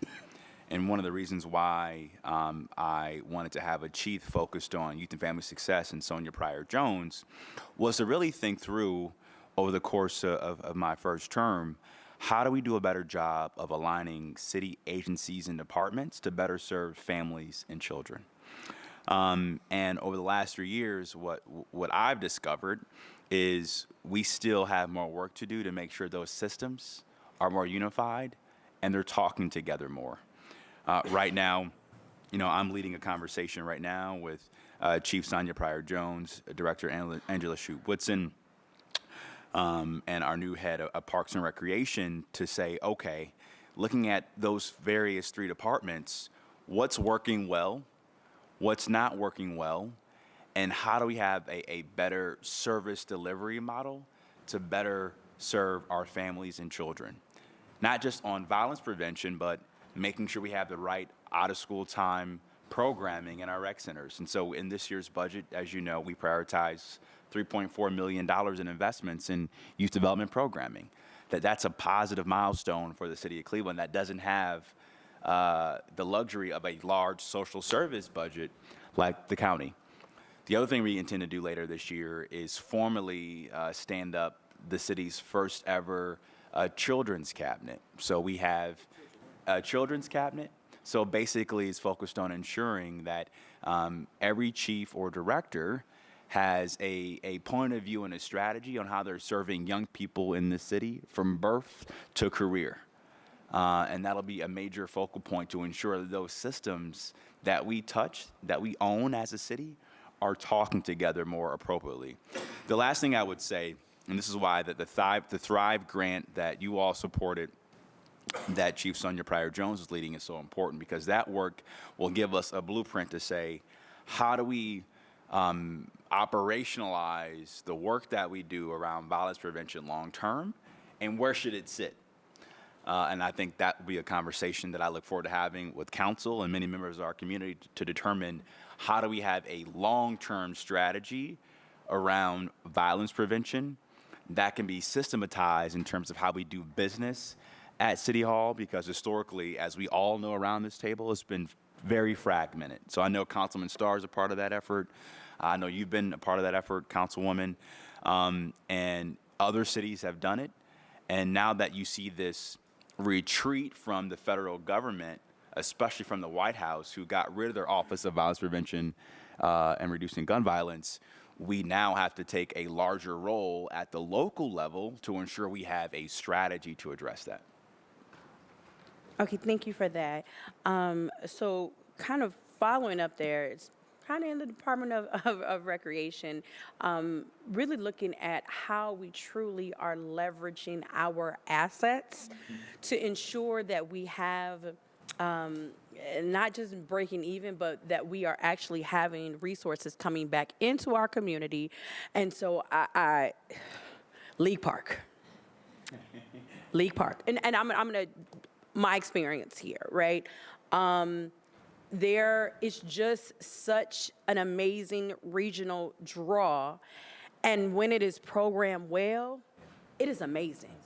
I'm going to tell you, if anybody has not had the opportunity to come to something like the League Park Invitational, where there are 3 brilliant young people that have put this event together, and literally it's a banging weekend that's going on at League Park. You have thousands of people that come, that experience Cleveland and Ward 7.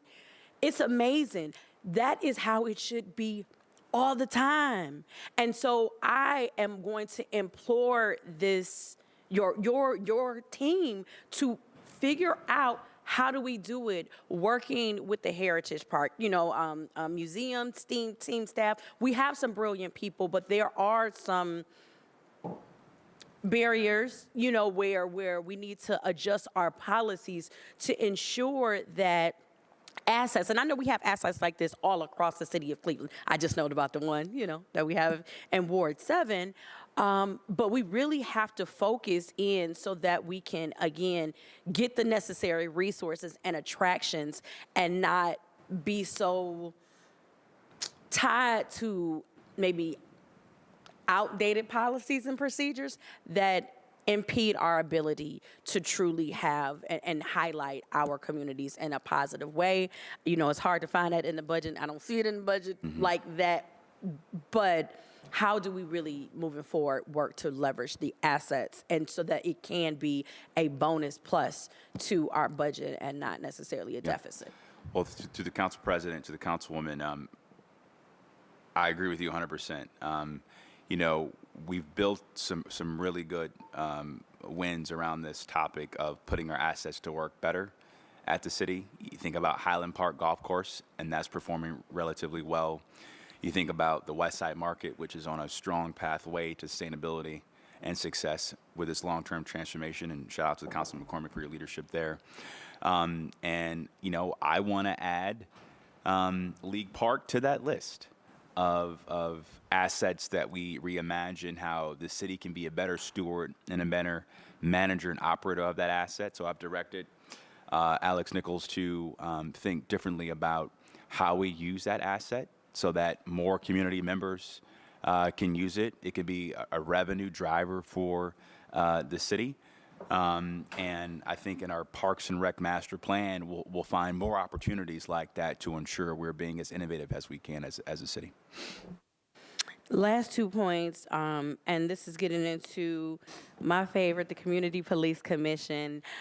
Really trying to understand how the investment in this year's budget is reflective of coming up with long-term stability to ensure that the CPC is in the best position to carry out, you know, the vision of the people and really the real heart and essence of issue 24. Totally understand that it has been rocky. We all will agree to that. But even though it's been rocky, I always say I am not going to take it in context, 2 years of operation versus a system that has had over 150 years of operation. There is no comparison. And so how can we ensure that the investment being made in this budget is ensuring that the CPC is set up to succeed? Jim, you want to talk about how we come up with our annual investment in the CPC to ensure its long-term sustainability? Yeah, through the chair to the councilwoman, in the charter, that was when it was created, there's a percentage that's out there. So it's a percentage of the police's budget. So when we create the budget for the 3 entities, the Cleveland Police Commission, Professional Standards, it's a percentage of the police's operating budget, so it changes every year. There's a part in there that's grant making for the CPC that's also formulated. So we continue to budget those amounts as they get their feet under them. They haven't, in the past several years, spent all the way up to the amount. But that is formulated in the charter, and we budget up to that amount. Right. So just for clarity, through the chair to the team here, I clearly understand that it is a charter, but the charter is the minimum, correct? It's not the maximum. Just clarification. Through the chair, the councilperson, yes, that's the Okay. action. Right. And so again, now, hopefully, as we are going through these processes, understanding is the minimum enough, or do we need to make other investments beyond that? And I know I'm just asking, trying to figure out the stability of it. How do we get, is this minimum requirement by charter positioning the commission to have stability so that we can actually start readily observe the partnerships, you know, within community and city operations. Yeah, through the chair, the councilperson, as the commission becomes more mature and actually expends their budget, all the budget that they have currently allocated towards them, we'll definitely have to take a look at that to see if there's some additions needed above and beyond the minimum. But they're still trying to get their feet under them all the way to spend the budget that's already allocated towards them right now. All right, thank you. And then just my last point. This was in regards to probably a couple of weeks ago, we had a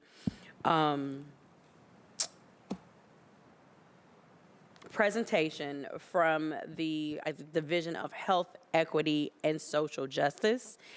And I really want to lift up the presentation and the presenting of the Health and Equity Assessment Tool that was created in the division.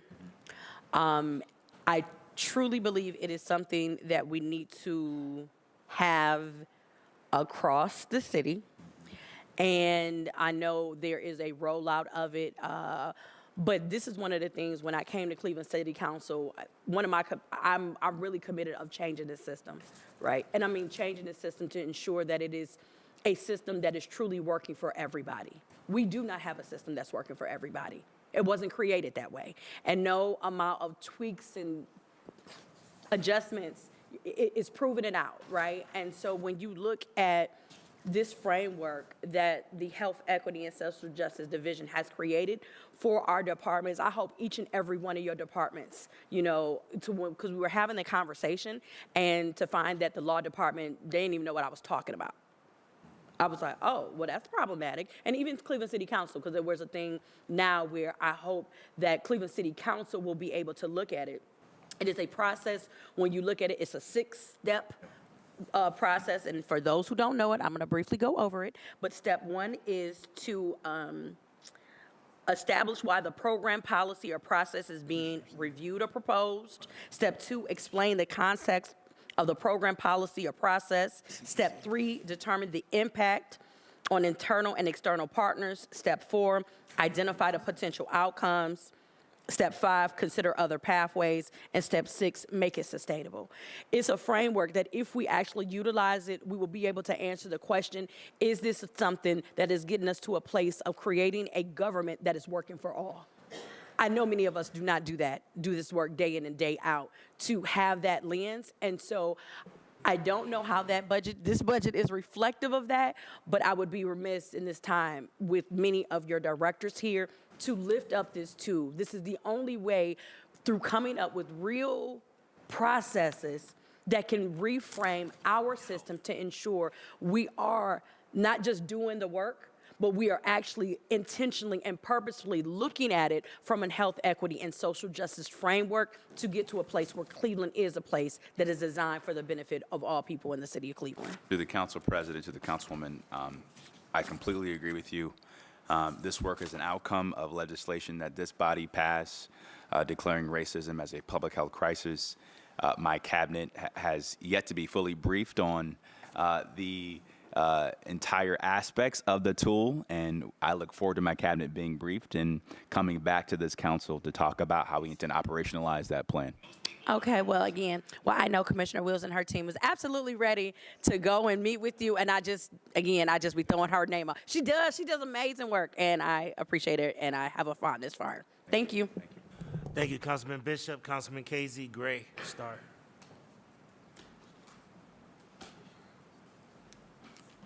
Thank you, Mr. President. Mr. President, to the mayor, a lot of my colleagues have asked quite a few questions that I'm on board with, and they bring up some great points. Mr. Mayor, I want to thank some key members of your team.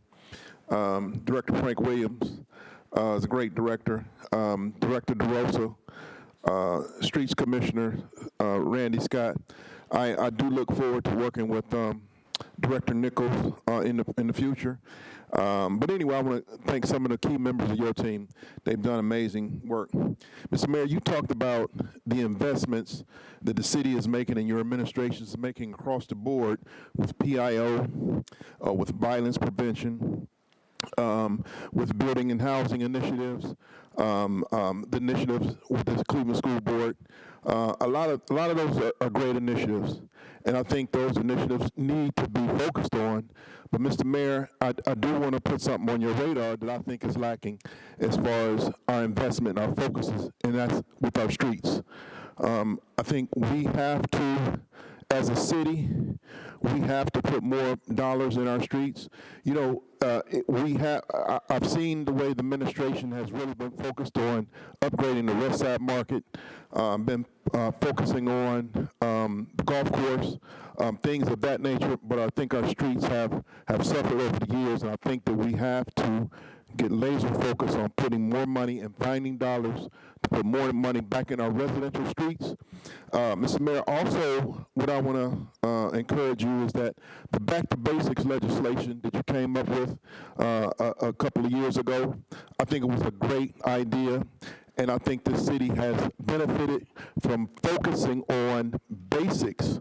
And we talk about basics, I mean basics for our communities, basics for our residents, and the future of communities with the parks and the streets. But I want you to continuously, I would implore this administration to continuously focusing on things that's back to basics and stay on those things with the basics for our communities, because so long they have been overlooked. And I think it's paying great dividends. And Mr. President, thank you. To the council president, to Councilman Bishop, You're spot on, Councilman. Luckily, because of the historic federal investments we got through the American Rescue Plan, that back to basics legislation was possible. And we as a city did more streets than we ever could have imagined, fixed more parks, upgraded more rec centers because of that legislation. And finding more innovative revenue models to invest in our infrastructure, particularly our streets and road resurfacing, is a key priority of mine.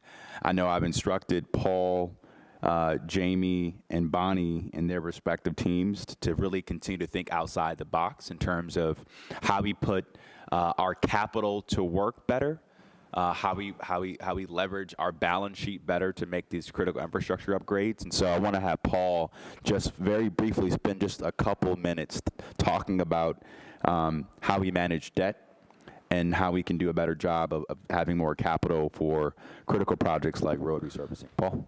Yeah, so through the chair to the councilman, that is one of my priorities this year, is to look at how we borrow and the timing of borrowing and how quickly we're spending on projects. And if we can do a better job at that, I think there's potential there to save the city a lot of money. And that's a review that I'll be doing over the next few months. Hoping to have workshops with council to discuss it once a plan is developed and to work in collaboration with all of you. I think it's important. I will say into that point, until that point, this year in the budget, we do have $12 million set aside for resurfacing. We understand the need, is great with that. We have put aside $12 million, but hopefully in the future, as we, like I said, make things more efficient, look at how we borrow, we'll be able to look at how we're allocating funds to that and make sure that, we're maximizing what we can do around the city. Thank you. Thank you, Councilman Bishop. Councilman Brian Casey. Thank you, Mr. President. Mr. President, the mayor, thank you to you, not only you, but you and your cabinet for being here today. We appreciate the opportunity to address you. I just want to touch on a couple of things, if I can just touch on them and then just hear your comments on them. In your letter, your transmittal, you mentioned perception. And if I could take you back to a Facebook post from January 31st, where you had highlighted a certain area of the city with $15 million for revitalization, $7 million for repair homes and small businesses, and 50+ more blighted buildings torn down. And nobody is debating that needed to be done and that investment is worthwhile.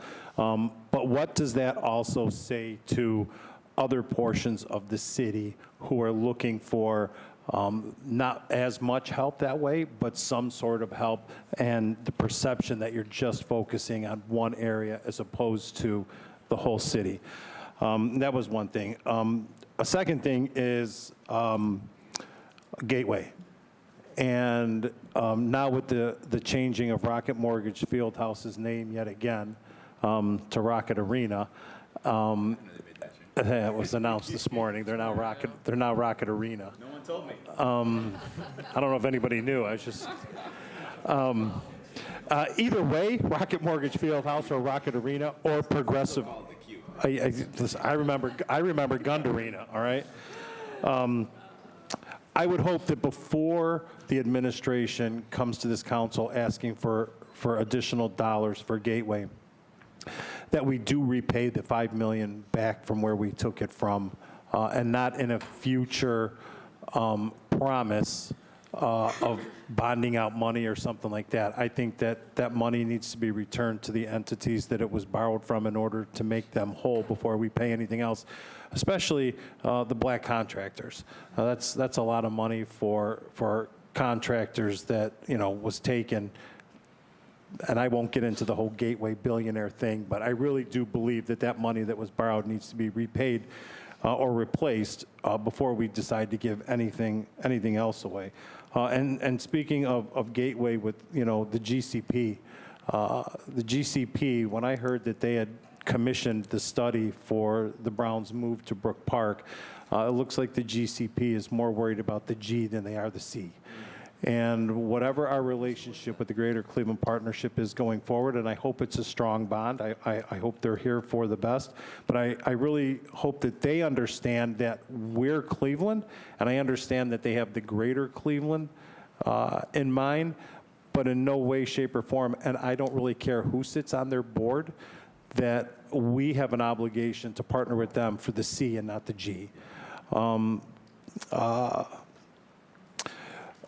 Some other things I wanted to touch on is back in, I believe it was October, the African American Cultural Garden came to us with a $1 million shortfall in order to finish the cultural gardens over there. I would really hope that we're going to be able to find some additional money in the budget this year so that they can finally finish that garden over there. And then when I was driving today, I was driving down West 140th, which is the educational corridor in the city of Cleveland. And I just have a question on whose idea was it for Cleveland Municipal School District to be the only school district not to call off in a day like today with the weather? I know that CMSD is overseen by you. I understand you have a CEO, but to witness what I was witnessing with these kids in this weather, standing outside, waiting for buses, trying to stay warm, huddling together. And then when I went and saw the list of the school closings, and Cleveland's the only one not on it, kind of made me a little perturbed that somebody didn't make that call for those kids. Those kids walk to school, they take public transportation, and if it's good enough for Rocky River and Shaker Heights and Pepper Pike and Bay Village and Lakewood and Parma and Brook Park, and I could go on and on and on, but not good enough for the kids of the city of Cleveland, that's a problem. One other thing I wanted to mention is, you know, Councilman Polensek brought up Cleveland Public Power. It is by far been long enough, and it's time for the city of Cleveland to come up with an investment in Cleveland Public Power. I want to just take the airport alone, okay?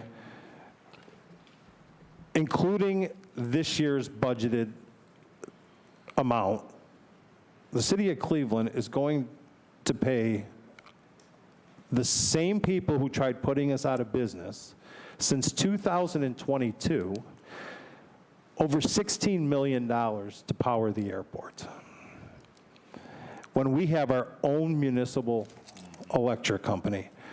And when we got our 500 and some odd $1 million in ARPA dollars, we spent zero in the infrastructure of Cleveland Public Power. And I had those conversations with staff members of yours. Either we need to, as the chair of utilities, we need to invest in Cleveland Public Power and start serving the entire city of Cleveland. The money we would save just on the airport alone would pay for it in less than 10 years. We're budgeting $4.8 million a year this year just to power the airport, when, again, we own our own municipal electric company. And if I could just pivot real quick for real quick before I go on to the last thing, jobs. Mr. President, to the mayor, you had mentioned retaining jobs and helping the small businesses. Not every single business in the city of Cleveland is the clinic or Minutemen, and those are the big ones, those are the conglomerates, but it's the small guys. It's the businesses that hire, 30 or 40 or 50 people and keep, that's really the backbone of keeping the city of Cleveland going. And as we talk about needing to help them, you've also cut Syrian WireNet from the budget. That's an issue, right? They do a lot, and I mean a lot, of help for small manufacturing. I would hope either this council or your administration can come up with something, and I understand maybe it wants to be done in-house, but I don't know how you take that expertise when we have a number of other issues that we're dealing with. So if we could look at revisiting that. And then the last thing, which actually is the reason we're all here, is your budget for your office, right? No one's mentioned that one yet. Since 2022 to 2025, you've come very close to doubling your full-time permanent employees. So you had an actual of 1.4 in 2022, and now you're budgeted for 2.6. And I see a lot of that comes from, we understand that you have 5 executive assistants to the mayor, and we can kind of break those down, but you also now, you have budgeted more special assistants to the mayor than we have council members. So you are at 19 special assistants to the mayor that you're budgeted for. With your increase in your full-time salaries and wages. If I break it down, you kind of average out of your office about $151,000 per employee.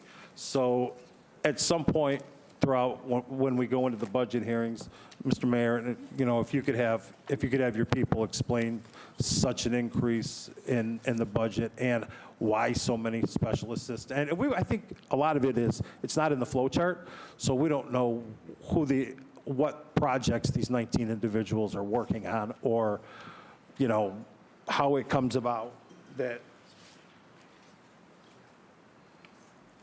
the special assistants are able to help.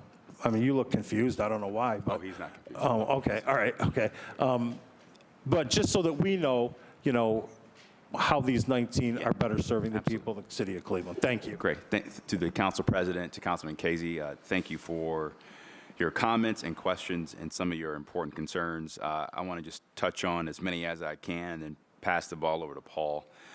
First, I truly believe in the idea that a rising tide lifts all boats.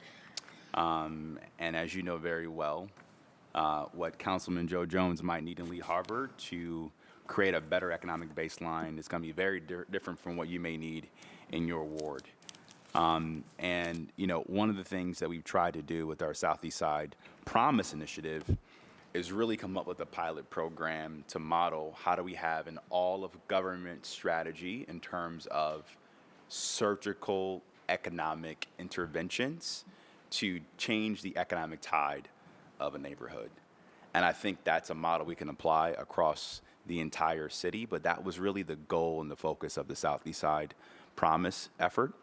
And if you look at the data, historically, the Southeast Side has been one of the highest poverty areas in the city, one of the highest areas where there's homicides and violent crime, and one of the areas where we see a lagging in terms of the valuation of home prices. And so, you know, it's our goal to take parts and pieces of that model and really expand it across the city. And that's the big reason why Tom McNair has this new neighborhood investment manager kind of model to really ensure that what West Park needs is getting it, right? And what Collinwood needs, it's getting it. What Lee Harbor needs, it's getting it. And that's the kind of economic development strategy you want to have. And I look at the Hawthorne project in your neighborhood, right? It's going to be a best-in-class mixed-use development, bringing more housing to your neighborhood, led by Josh Rosen. That's going to be a fantastic model of development. Or the modular housing work we're doing, right, in Detroit Sherway and in Collinwood, right? And so, again, we want to scale what works, but also identify how do we have more of a surgical intervention in neighborhoods, and we're not just spreading our incentives and investment around like peanut butter and not getting the right optimal return long term. On Gateway, you know, Paul and the finance team have made it very clear we want to make sure we backfill those investments to ensure those projects happen this year, given the kind of switch we had to do with Gateway. To your point on GCP, completely agree.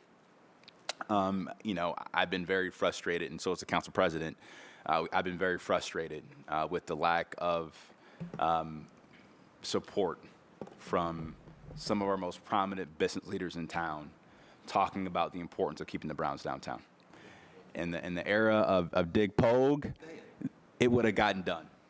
And it's missing right now, unfortunately. And so we have to be our own salvation when it comes to this.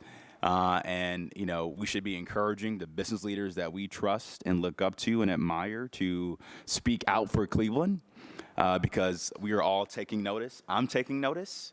And I'm going to hold the business community accountable, just like I'm holding the Browns accountable to make sure that the city of Cleveland is not seeing any real harm if the Browns indeed go to Brook Park. To your point around Siri, I really trust Tom's recommendation and Jeff's recommendation on Siri. While we've had this historic partnership for years, it's important that we invest in building the internal capacity we need to attract and retain companies to the city.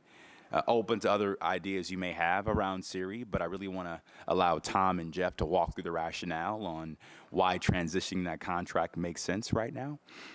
We need more ammunition internally inside of our development department to have more incentives so we can be more aggressive on the jobs front. And I think with this new business attraction retention arm, we're going to have more tools in our arsenal to create more economic energy into the city in terms of bringing more jobs back to the urban core.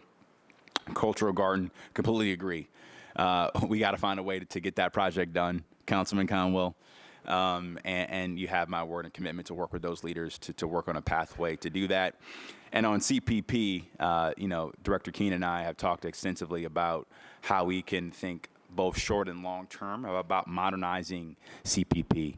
I mean, many cities across the country would be envious of this kind of asset, especially as we see these new energy dynamics happening across the country with data centers and the need for more energy with AI and machine learning. And so I think now is the time to think differently about some public-private partnership models, to think differently about how we can modernize CPP and modernize our grid so it's more reliable, but also it's a driver to bring more jobs and businesses and more residents to our city.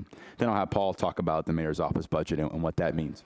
And before we do that, though, Mr. President, to the mayor, in regards to the GCP and, even creating these NCAs and the TIF districts and all that other stuff,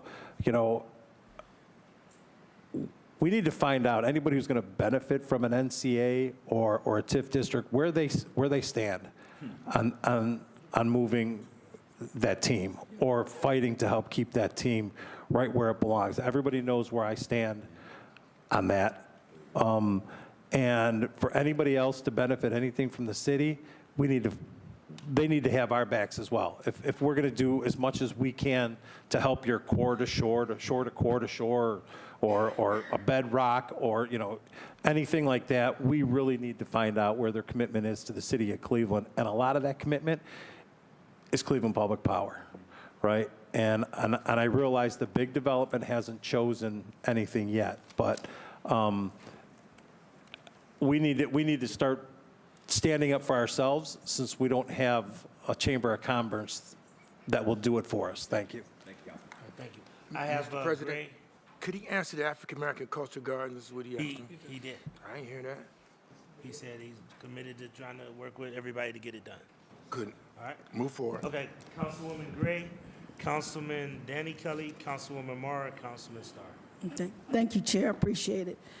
Thank you to your team coming in this morning. Appreciate it. And also, I just want to give a shout out to some of your directive heads that I have worked with over the years I've been here. First and foremost, I want to say thank you to Chief Griffin of the Law Department on working with the receivership of the last final homes that the young ladies got into. That was a miraculous situation that we went through, along with Councilman Griffin and I. That was over almost like a 4-year period, correct, Councilman? Almost. And just want to thank you and your office for the time of assisting the ladies to get into their home, to become owners, first-time owners, as well as not having them being homeless, because that is a big issue, overall, that we've been dealing with. So I just want to say thank you to Chief Griffin for that. That was a long haul. I also want to say thank you to Chief Code Enforcer Tom Vanover. He is terrific, been working with me in the neighborhood. And also I want to say thank you, Chief, of helping Shonda Williams of the building that was blown up on 139th and Kinsmore. I'm still working with her, but thank you for taking the time and the effort of giving her a little bit more somewhat time to deal with that situation. So much appreciative on that. And also, just thank you to your director, Tyson, and OEO. He's been great working with me, explaining me a lot of things on how his department operates, per se. And also to everyone else that has been partnering up with me as well. But moving forward, I want to say, what you spoke on earlier about resident first. That is very important in our community, dealing with the blight housing that we've been dealing with all over. And as you know well as Shaker Square, I mean, that is overwhelming, a deplorable state that we're dealing with. Councilman Griffith and I are still dealing with, that situation. However, we see a little light at the tunnel, just enough to say that our housing court judge, Mona W. Scott, is doing a tremendous job as putting her gavel down and making some changes over there on Shaker Square. And also with the Morelands Group, also assisting with a lot of the issues that we have dealt with. But I just want to say that Resident First has opened up a lot of doors in that area, per se. And I just want to say thank you to our director, Sally Martin. She has also done a great job with that. But to move on, I do want to speak on, I don't have a lot to speak on, but I want to speak on the CMSD closing of the schools. Mayor Bill, we already have abandoned schools already in our wards. We get a lot of calls from our constituents. I know Councilman Joe Jones does quite a bit because we border on the same area of one school. And we have these schools, some of these schools are landmark. We know they can't be torn down. But however, you saying closing more schools will be more hazardous in our neighborhood because we don't have enough schools already in our communities. But to look at that, to say, to incorporate, I know right now I'm working with one of your bureau chiefs in community development of bringing more, bringing more developers into looking at the closed schools already to, to create more housing units in those schools. But to say to close more schools as these other schools been shut down for 15, 20 years, it's just a devastation to say that how can we bring more population and build our communities up into a more beautiful state where people want to come in and we have no schools, how are we going to justify that? So if you want to elaborate on that before I continue. Through the council president, to Councilwoman Gray, as I said in my earlier comments, the voters of Cleveland overwhelmingly supported the school levy last November with the very clear mandate that we have some hard decisions to make to reimagine our footprint to ensure we have high-quality options and high-quality schools in every part of our city, especially on the east side. And I don't want to get ahead of the board or the CEO in terms of the long-term planning effort that they're leading, and I know they've been engaging and briefing members of this body about that long-term planning effort, and I would encourage this body to play an active role in those conversations. But that long-term planning work is not happening in a vacuum. My development cluster team, from Jeff and Tom to Alyssa and others, have a seat at that table to ensure that any decision we make is in line with the short and long-term economic recovery or economic transformation of those neighborhoods. You think about the Audubon School, right? In your Mount ward. Auburn. Yep. And how do we Robert Fulton. How do we make sure that those sites can be transformed for what that part of our city needs? You look at what we're doing with the old JFK High School right now in Lee Harvard.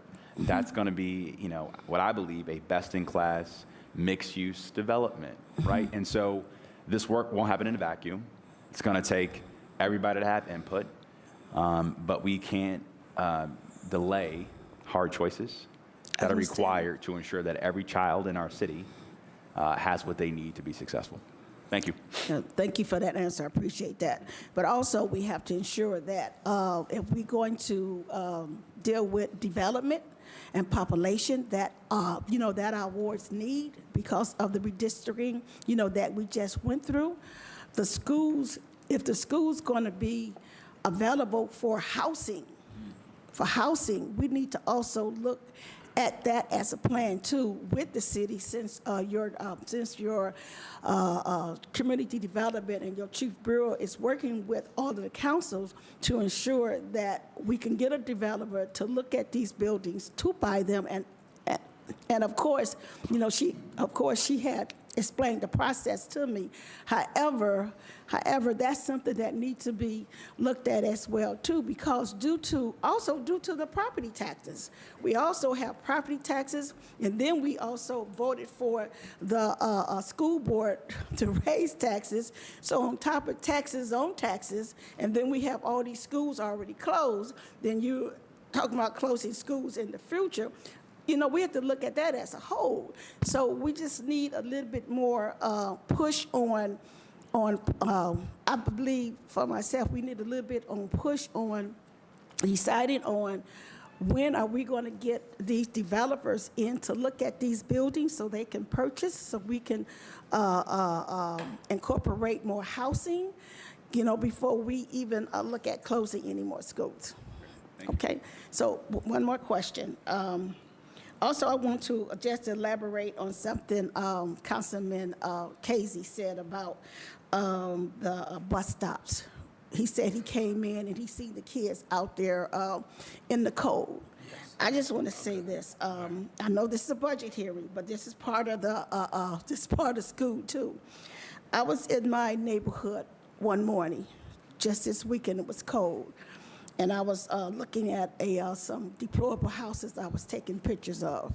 And matter of fact, somebody was mad at me because I was taking a picture of a house that was already boarded up. And they said, Councilwoman Gray, my cousin's name is Mayor Biff, and I'm going to tell on you because you're taking pictures of this house. I said, tell on me. Tell on me. I said, because I think he appreciate me taking pictures of this house. I said, because his house is coming down, but he was a squatter living in the house. But however, we all got cousins out there, so I get it. So at the end of the day. When you're the mayor, everybody thinks they're your cousin, so. Okay. I know. I definitely know that. But however, as I was driving down the street in my neighborhood, this was near Luke and Kinsma. It's a bus stop over there on 119th and Uke. A little boy was standing at the bus stop, and it was about 8:45. It was about 8:45, and I stopped because the guy that was screaming, yelling at me, he had yelled at the little boy. And as I drove up to the little boy, I asked him, what did he say to you? He said, he called me out my name, and he's always walking the street calling us kids out our names. So I was like, so I said, so when your bus is coming? He said, I don't know. He said, I've been out here since 8 o'clock. I said, it's 8:45. You were standing out here for 45 minutes waiting for a bus. I said, did you miss it? He said, I'm not sure. So I said, so where do you live? He said, I live right up the street around the corner. So I said, well, do you have a number I can call your mom or whoever at the house? He said, no, I don't. So I said, so give me the address where you live. So he gave me the address. So he had asked me, could I drive him to school? And that's the school on that's the school on Harvard, the Harvard Community Magnet School over there off near the tracks off 116th in that area. I said, well, you know what? I'm not able to do that. I said, because that might be considered as kidnapping because I don't know you, and even though I'm the council, I don't want you to get in my car. And if I tell your parents, blah, blah, blah. So I just went around to the house. And then the grandmother was there, and I told the grandmother that I told her, so she said, I'm the grandmother, and that's my grandson. And she said, and I said, well, he's still standing at the bus stop. So I said, are you aware? I said, and it's cold out here, and he's still standing there. I said, were you aware? She said, no, I didn't know that he may have missed the bus. So I was like, does this happen often? So she said, well, the bus was moved from 121st and Imperial. And then they moved the bus stop to 119th and Luke. And they live on 121st between Luke and Imperial. So she said they keep moving the bus stop for the kids to be picked up. So since I don't know the time frame that the bus should have came, I told the grandmother that I will look into this matter, because if the bus is moved from one place to one corner to the next corner, and this kid had to walk from 121st and between Imperial and Luke, then he has to walk over to 119th Imperial. Then the bus was moved to 119th and Luke. So he's walking a distance just to walk to the bus stop to get picked up from the bus to go to school. So just saying this, that since it is cold, it's frigid out there, that's something that needs to be looked into as to consider where these bus stops, if the bus stop's going to be changed from one location to the next, and the kids got to walk such a distance from their home just to catch the bus. I just think that needs to be looked into. Just a consideration from the little boy. Absolutely. To the council president, to the councilwoman, on those matters, please work with Michelle Pomerantz to ensure that we have the right resourcing for that family and that child and that student. But also to note, we have a quarterly meeting with CMSD, my staff, and RTA and the library, all talking about school safety coordination and mapping the bus route schedules and a better appropriate time around safety has been a big priority of that committee, and happy to brief you on that work as well, too. Thank you. Yes, thank you. Thank you. That's Thank it. you, Council Lady. Councilman Danny Kelly, Councilwoman Rebecca Martin, and Councilman Starr is wrapping us up. Mr. President, thank you. Through the chair to the mayor and the team, welcome, thank you. Most of my colleagues have brought up many things that I was thinking about. I'd like to horsey back really on Brother Casey's thing with Cleveland Public Power. I think they need a significant investment to do some of the things that all of us would like to see, and I would like, amongst everything else we have to do, really look at that. We are unique in that aspect of it. I want to thank some of your directors. A lot of times we get the phone calls. You get them on your side of the coin too, but we get them here, and many times the decision doesn't lie with me or my colleagues. We advocate, and through Griffin and Brother Griffin, Lady O'Toole, you have Brother McNair, you have Brother Rosa. I've been very thankful that I'd been able to get some of their people to take the phone calls for my residents, knowing that I don't make the decision. Sometimes it's a decision they like, sometimes it's not, but at least I can get the department and individual, and that's been very helpful. I just want to thank everybody for that. Also, since the third week of January, with all the water main breaks and the slops, I was in my yellow concrete boots and the Carhartts for over a week, slopping around, thanking all our sisters and brothers out there working. I want to thank Pastor Williams and Tyrell Pruitt and Marty Kane. They always pick up the phone and always call back. It's so very important that our residents also get to hear from the other side of the coin, not just our council person. I think they kind of tend to call us first, But also, I want to thank our residents, because I was on porches, I was in streets, I sat in cars with business owners while we were waiting for things to happen. Sometimes it took 9 days in some of the areas of my ward.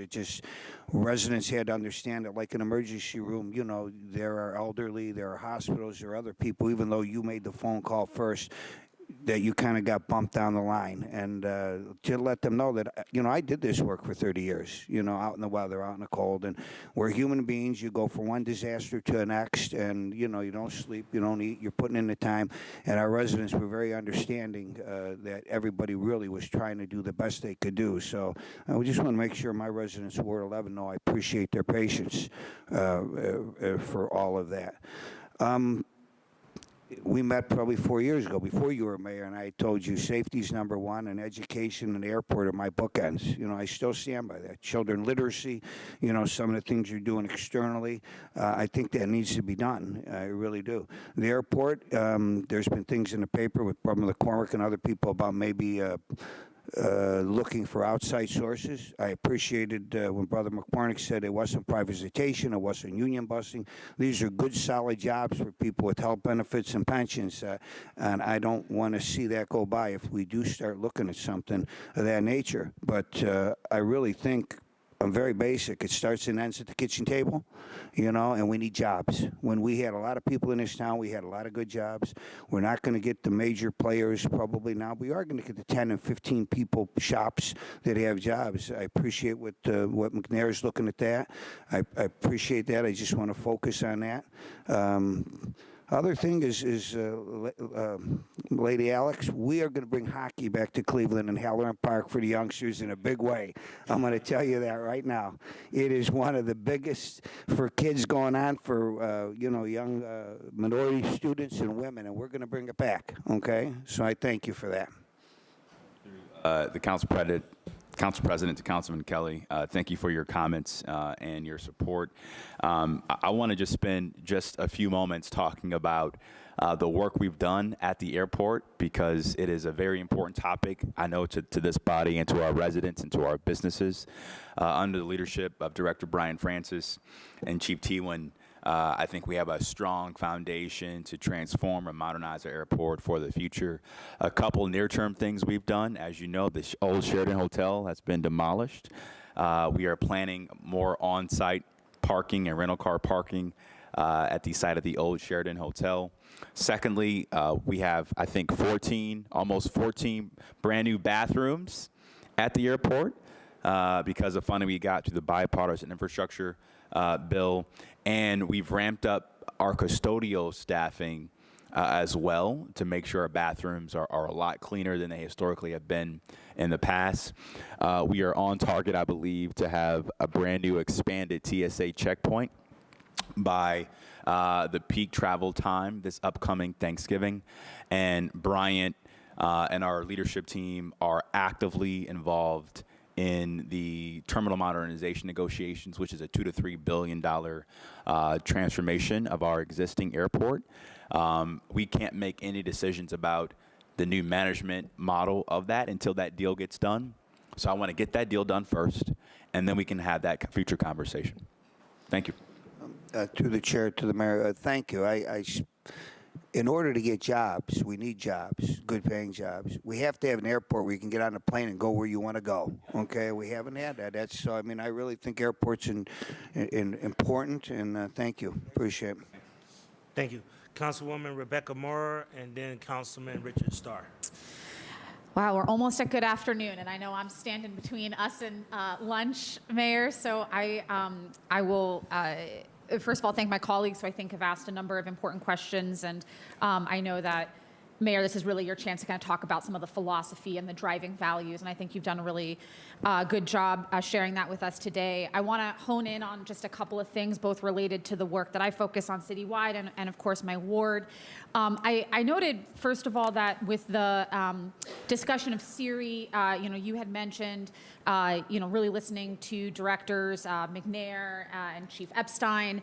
But I want to just highlight, and maybe we can think about this, Council President, that under the new model of the budget, we don't have the directors at the table anymore. And so I wondered that with SERI not being something that was discussed during the operational review hearings, and then I think we have other important questions that have come up in the interim, such as building and housing.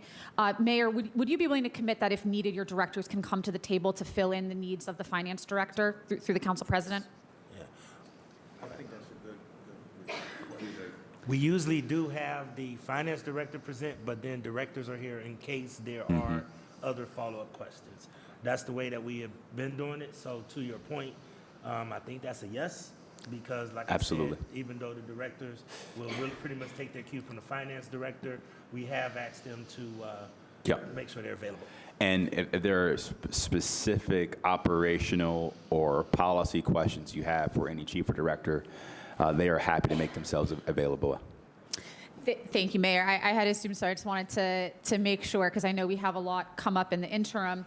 And actually, one of those is related to, I think, one of the most important changes that comes up in this year's budget book, which is the move to the creation of a division of Parks and Recreation.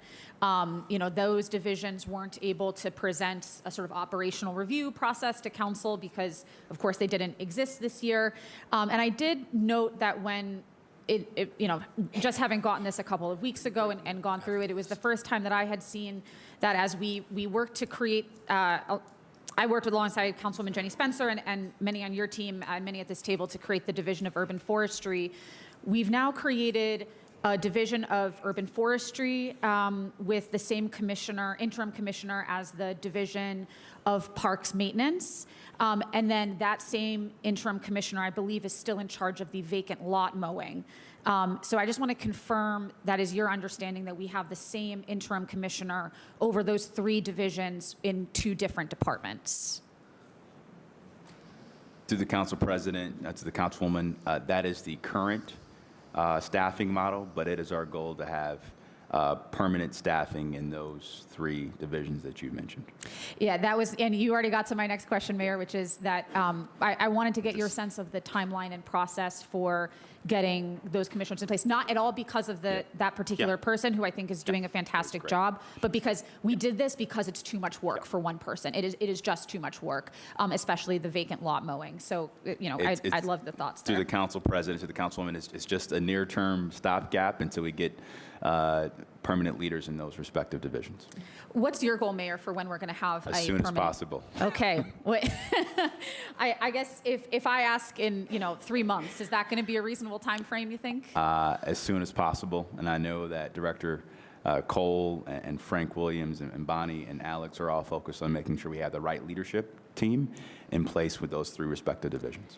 And have those jobs been posted through the council president? I'm not aware at this time. I'm sorry. I have no idea right now. Okay, all right. I wanted to ask because, I don't know the person who's going to be at the table, and we created these separate divisions because this work is so critical and it has fallen by the wayside. So, at different times. It's just been hard to tease out.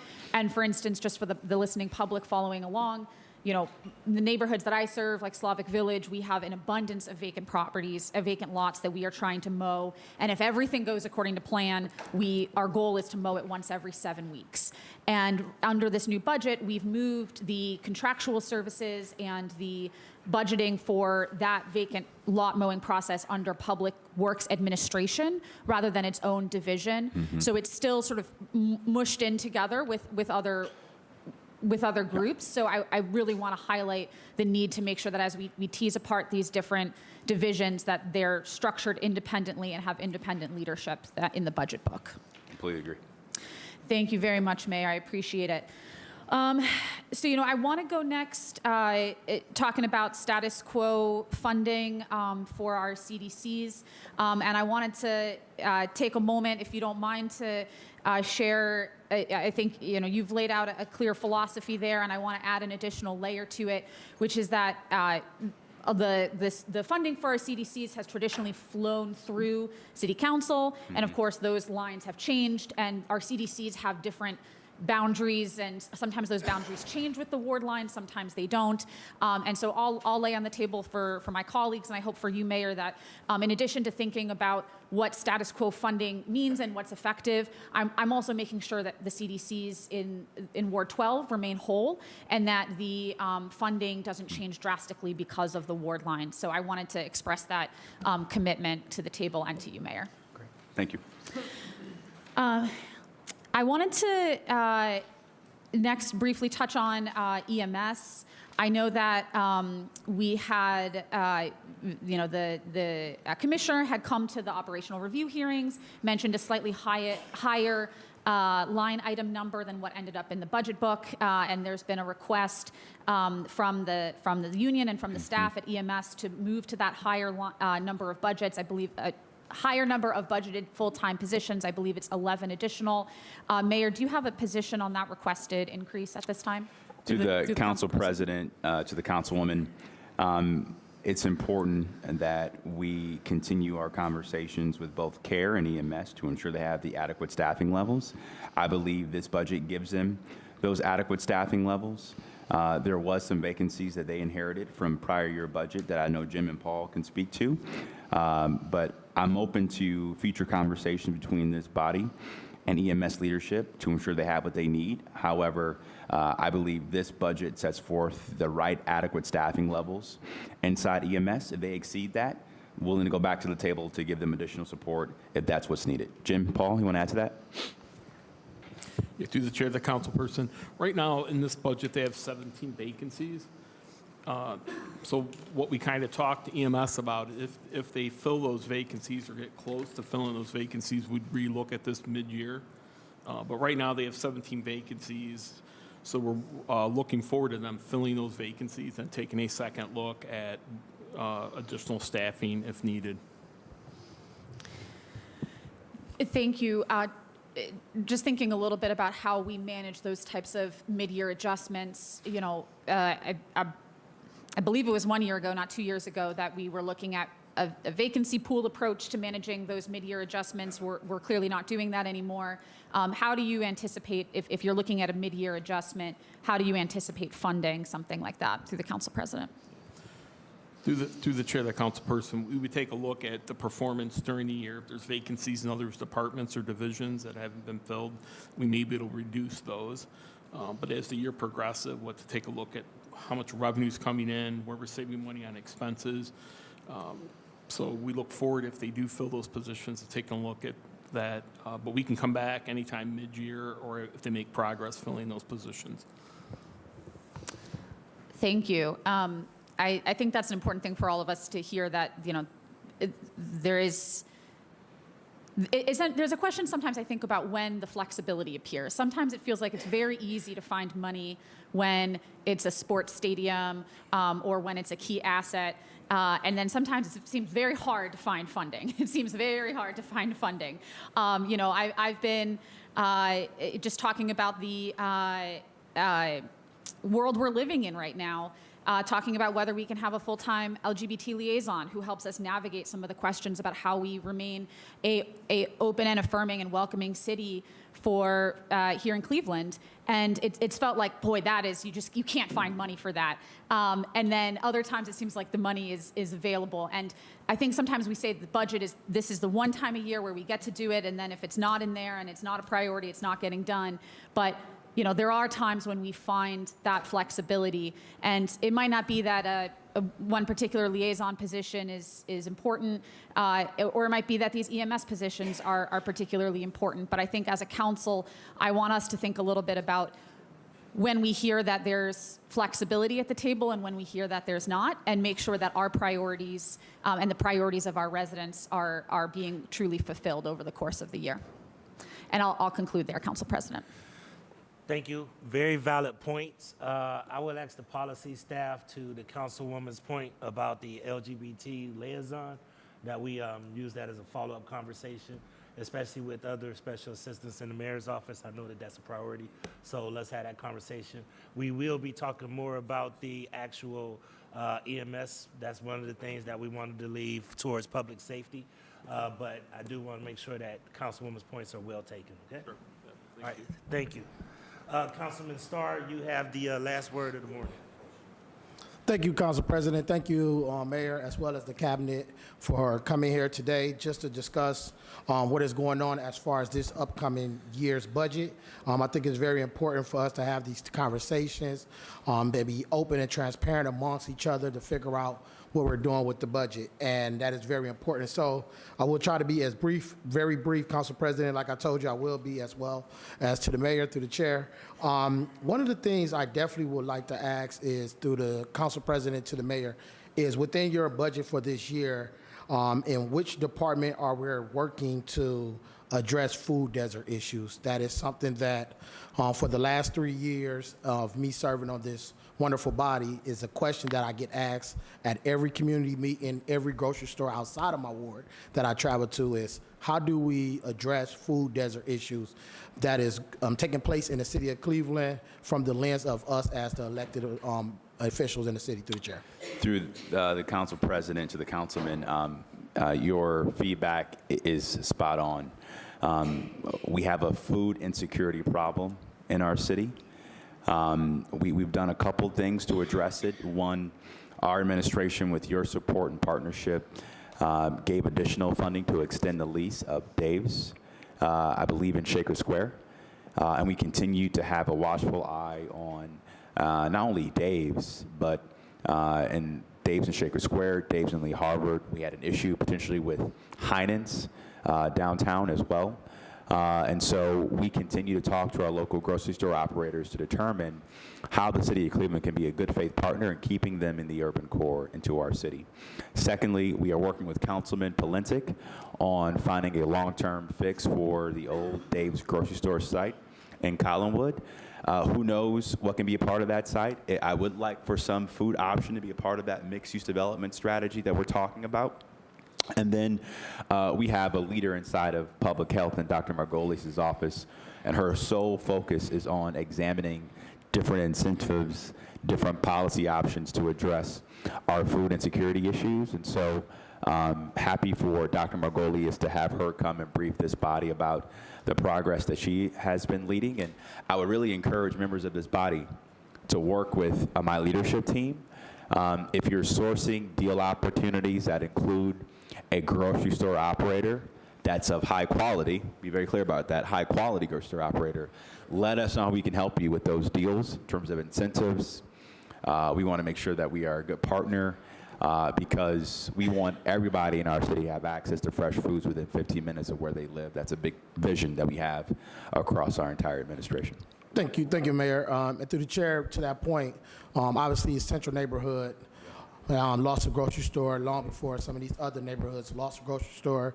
Whether it's the last administration or the current administration, I have yet to sit down with someone and figure out a strategically plan to get a grocery store in there. So I am working offline. I've been working on some different food co-op models. I've been working with different organizations, nonprofit, to figure out what is something that is happening and what is taking place in other cities and how they're addressing this issue. I am a big believer the grocery store saying they don't want to come to our neighborhoods is baloney, and whether they want to come here or not, that still does not mean we can leave neighborhoods without grocery store. So I look forward to working with your team on that. One other thing, I had a resident reach out to me about home repairs, and one of the rules or questions that they asked was the income restrictions that they deal with.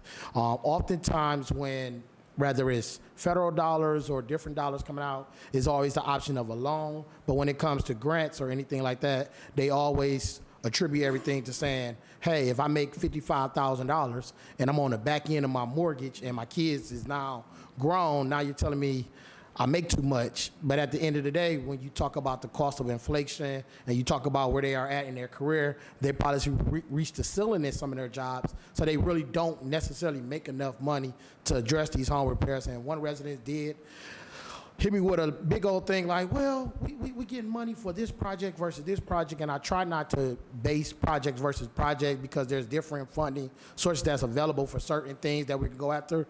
But how do we address home repairs for those who are working poor in a neighborhood, and what are some different things through this budget or your administration is working through the chair? Through the council president to the councilman, happy to have Director Hernandez talk to you offline about that particular resident. I do believe some of the reforms that we have led around a one application will go a long way to getting more home repair, home rehab dollars out the door. In addition to that, the council president and I have met with several banks talking about the financial products they may have available, like zero to very low interest grants and or loans around home repair and home rehab. That's a big part of the MOU we just signed with both JP Morgan and Key Bank. And so one of the big things we're trying to do with these new MOUs with our banking partners, whether it be a big as JP Morgan or a big as small as First Federal Lakewood, is let's really examine all the pain points we have with our residents in terms of access to financial services, and let's marry those pain points with better tools that we can deploy to address those pain points. And so we'll welcome a further conversation with you and your team on how we can address that. Thank you, Mr. Mayor. And also, definitely, as a CMSD graduate, sometimes people take my comments and put their own perceptions against it. But at the end of the day, versus the reality is, I am a CMSD graduate. So rather someone likes what my comments may be, is also about lived experience. And through that lived experience, I've been frontline advocating for our neighborhoods since 2008, when others possibly ain't even did nothing. And they still complaining and saying they're gonna do something, but they haven't raised no children. They haven't mentored no children, but they always try to talk about strategies about the shortcomings of our schools in our neighborhoods. But someone who's frontline, who got that lived experience, I think I am entitled to give my opinion on what is going on, whether it's right, good, bad, or indifferent when it comes to our CMSD. I know you heard one of my colleagues mention about the weather changing and different things like that, but I think overall our children are crying out for help. And I believe the system that we have in place is not working. And what I mean by that is there is a direct line between violence and education, no matter how you want to put it. If you look at the amount of crime and the violence that we've dealt with in our city, there is a correlation of that. But once we dive deeper into our educational system, you will see that the third grade proficiency shows that only 35% of our kids are proficient in the state English language arts. People always scream, well, the way they test our kids is so wrong. It's so invalid. It's bad. So either you're going to get in the game and make sure our kids are educated, or you're going to continue to see kids who are actually inviting you to graduation when you ask them to read the sports column of an article written by them and they barely can read. But we look at the system and say CMSD is graduating 77% of our students, but only 35% of them in third grade are proficient in the state English language arts test. Yet 88% of our kids are advancing to the fourth grade. We got the model set up where it's K through 8th grade, so you're stuck in the building, continue to get passed on. Now think about it as a high school educator. You finally get a student, a group of freshmen and 9th graders in your class, and you find out that they still reading on a 3rd, 4th grade level, and you got 4 years to prepare them for life. So I do applaud the work that your administration is doing with Tri-C, making sure our kids get enrolled in college, but also we gotta talk about the facts that everyone in Cuyahoga County is eligible to get free community college as well. But what I think it is that I have a meeting coming up with Dr. Baston and Dr. Morgan is to talk about a strategy. I believe with your administration, as well as some knowledge that I have, we should be aligning our kids up with trades as early as 6th grade. Our kids in 6th to 8th grade should be offered 3 different trade programs. And by the time they get in 9th grade, they should be aligned with a qualification in order for them to graduate. They learn 2 different trades. And that is something we need to do, similar to how we have in our office in different parts of the city when St. Martin de Porres students come and spend a day a week learning, working. Those type of models need to be implemented. And as we talk about the CMSD, whether we talk about the challenges, well, let's highlight the fact that we do have a model that is working. We got some schools that are 5-star. And that model and that curriculum is great over there in those different areas. How do we roll that out through a strategic plan, which I think is very important? I'll let, through the chair, I'll let the mayor address some of those things because I believe he has the same heart as me with that. Through the council presidents, the councilman, completely agree with you. We have to move from being a system where we have islands of excellence and create a system of excellence. And there are some positive things that have happened in this district over the last 11 plus years.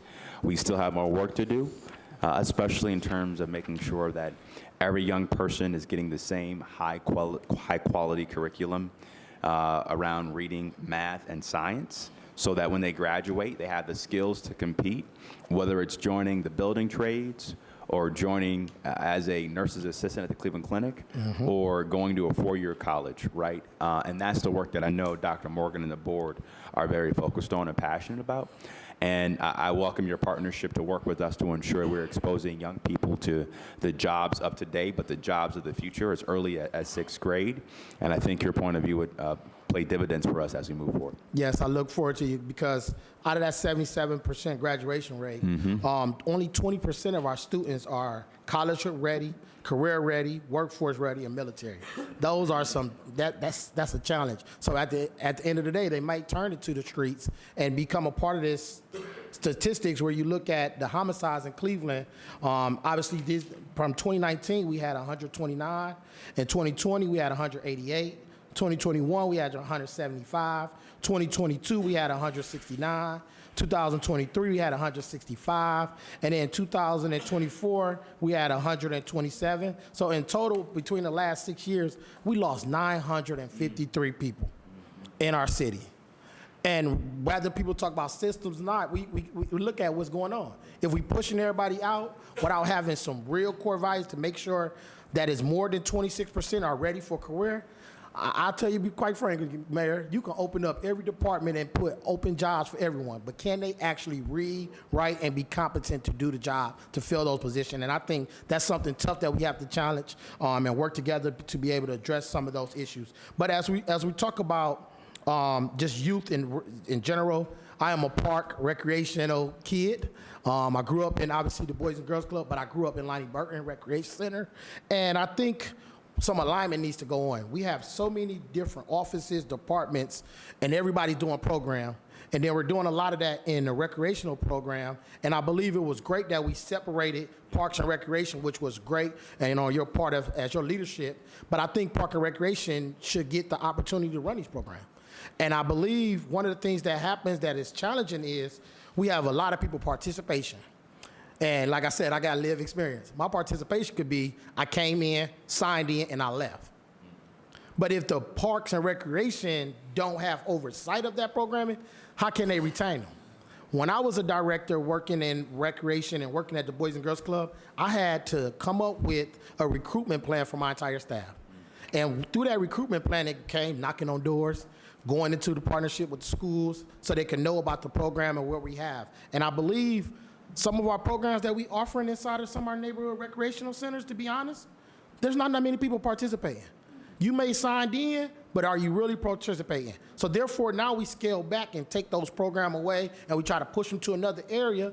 We need to really look at what we're actually doing. And I think you mentioned earlier a SWOT analysis that you're working on with PIO, CRB, as well as the Parks and Recreation to get in alignment. And I believe it doesn't make sense for us to have a Department of Recreational and Park Recreation Director Nichols here if she don't get preview to get all the programming that's happening. If she don't have oversight of everything that's going on, how can we hold her, Commissioner Gibson Tanner, accountable on things that's happening in their rec centers if it's something that's just coming in? I think so. I think I definitely want to explore. I did talk to Chairman Bishop about sitting down and having everyone come to the table to really elaborate on, is this really a park and recreation program or is this a CRB program? What does it look like and how can we move to advance our community? To the chair. To the council president, to the councilman, Councilman Stark, you hit a very important point. We have some great programs inside of not only PIO, CRB, and Parks and Recreation. Now is the time to do the hard work of examining how do we have better service delivery that better supports young people. And I know that's something that Director Nichols is really focused on. Yep, and then one of my last few points, just to make sure people understand that the Division of Recreation started in 1916 in Cleveland. Then you get Cleveland Metropolitan Metro Parks in 1917. Then in 1938, during the Great Depression, we changed our model as a city to come up with some of the things that we have. And with your administration, it took up until 2024 to say, hey, we need to revisit this. So within this revisit, I think we need to be intentional. We need to make sure the programs and services in these neighborhood recreation centers is actually doing its job because schools, violence, safety, PIO, CRB should all be working in a line together. And as I wrap up, I definitely don't want to harp on it, but I definitely want to bring up that residents first model, a SWOT analysis of that. I know we have this model in place. I can tell you residents have reached out to me and told me as if they're being penalized because they're older. And what I mean by that is some of them can't register to be able to make sure that they have their properties up. Meaning there was a point in time they were around our age and they decided to grab properties to be able to make a couple extra dollars. And now they're up to age where everything is online, where they don't have user-friendly support because the IT set up and the way it is not able to function. So some of them feel as if they are being penalized for being a renter or a homeowner, and they are not able to get the stuff in. So I know I talked to Chairman Harrison. I know he's going to work with Director Martin to figure out how we can look at the alignment, but also have that honest feedback saying, hey, this is what we've seen so far. And then also understanding what we're doing. And I'm not a fan of just mailing things out. We got to get boots on the ground. We got to use these drones to get actual up-to-date footage of these properties so we can be able to figure out who, what, or what is going on. And as I close and I pass it to you, Mr. Mayor or the Chair, Councilman, President, I think with our Chief of Education, I think we need to open it up a little bit. I don't know the direct correlation to the role position that she has, but I know her experience with CMSD. I think she could do more than maybe a little than from just liaison or anything like that, or keep your breath. I think we need to be able to allow her to make some decisions to help you out because it's kind of hard for you as well as her to have oversight of education. But I think it's some things that we can do from that alignment, and I look forward to working with you, Mayor Bibb, as well as your administration. That's all great feedback. Thank you, Councilman. All right, that was the last comment from Council. Mayor, thank you again for the transmittal. As we transition to the other hearings, we'll have the Finance Director's statement, and I'm going to put us on the clock to come back at 1 o'clock p.m. For the second half of today's agenda. Okay? Thanks, everybody. This committee is adjourned till 1 o'clock p.m.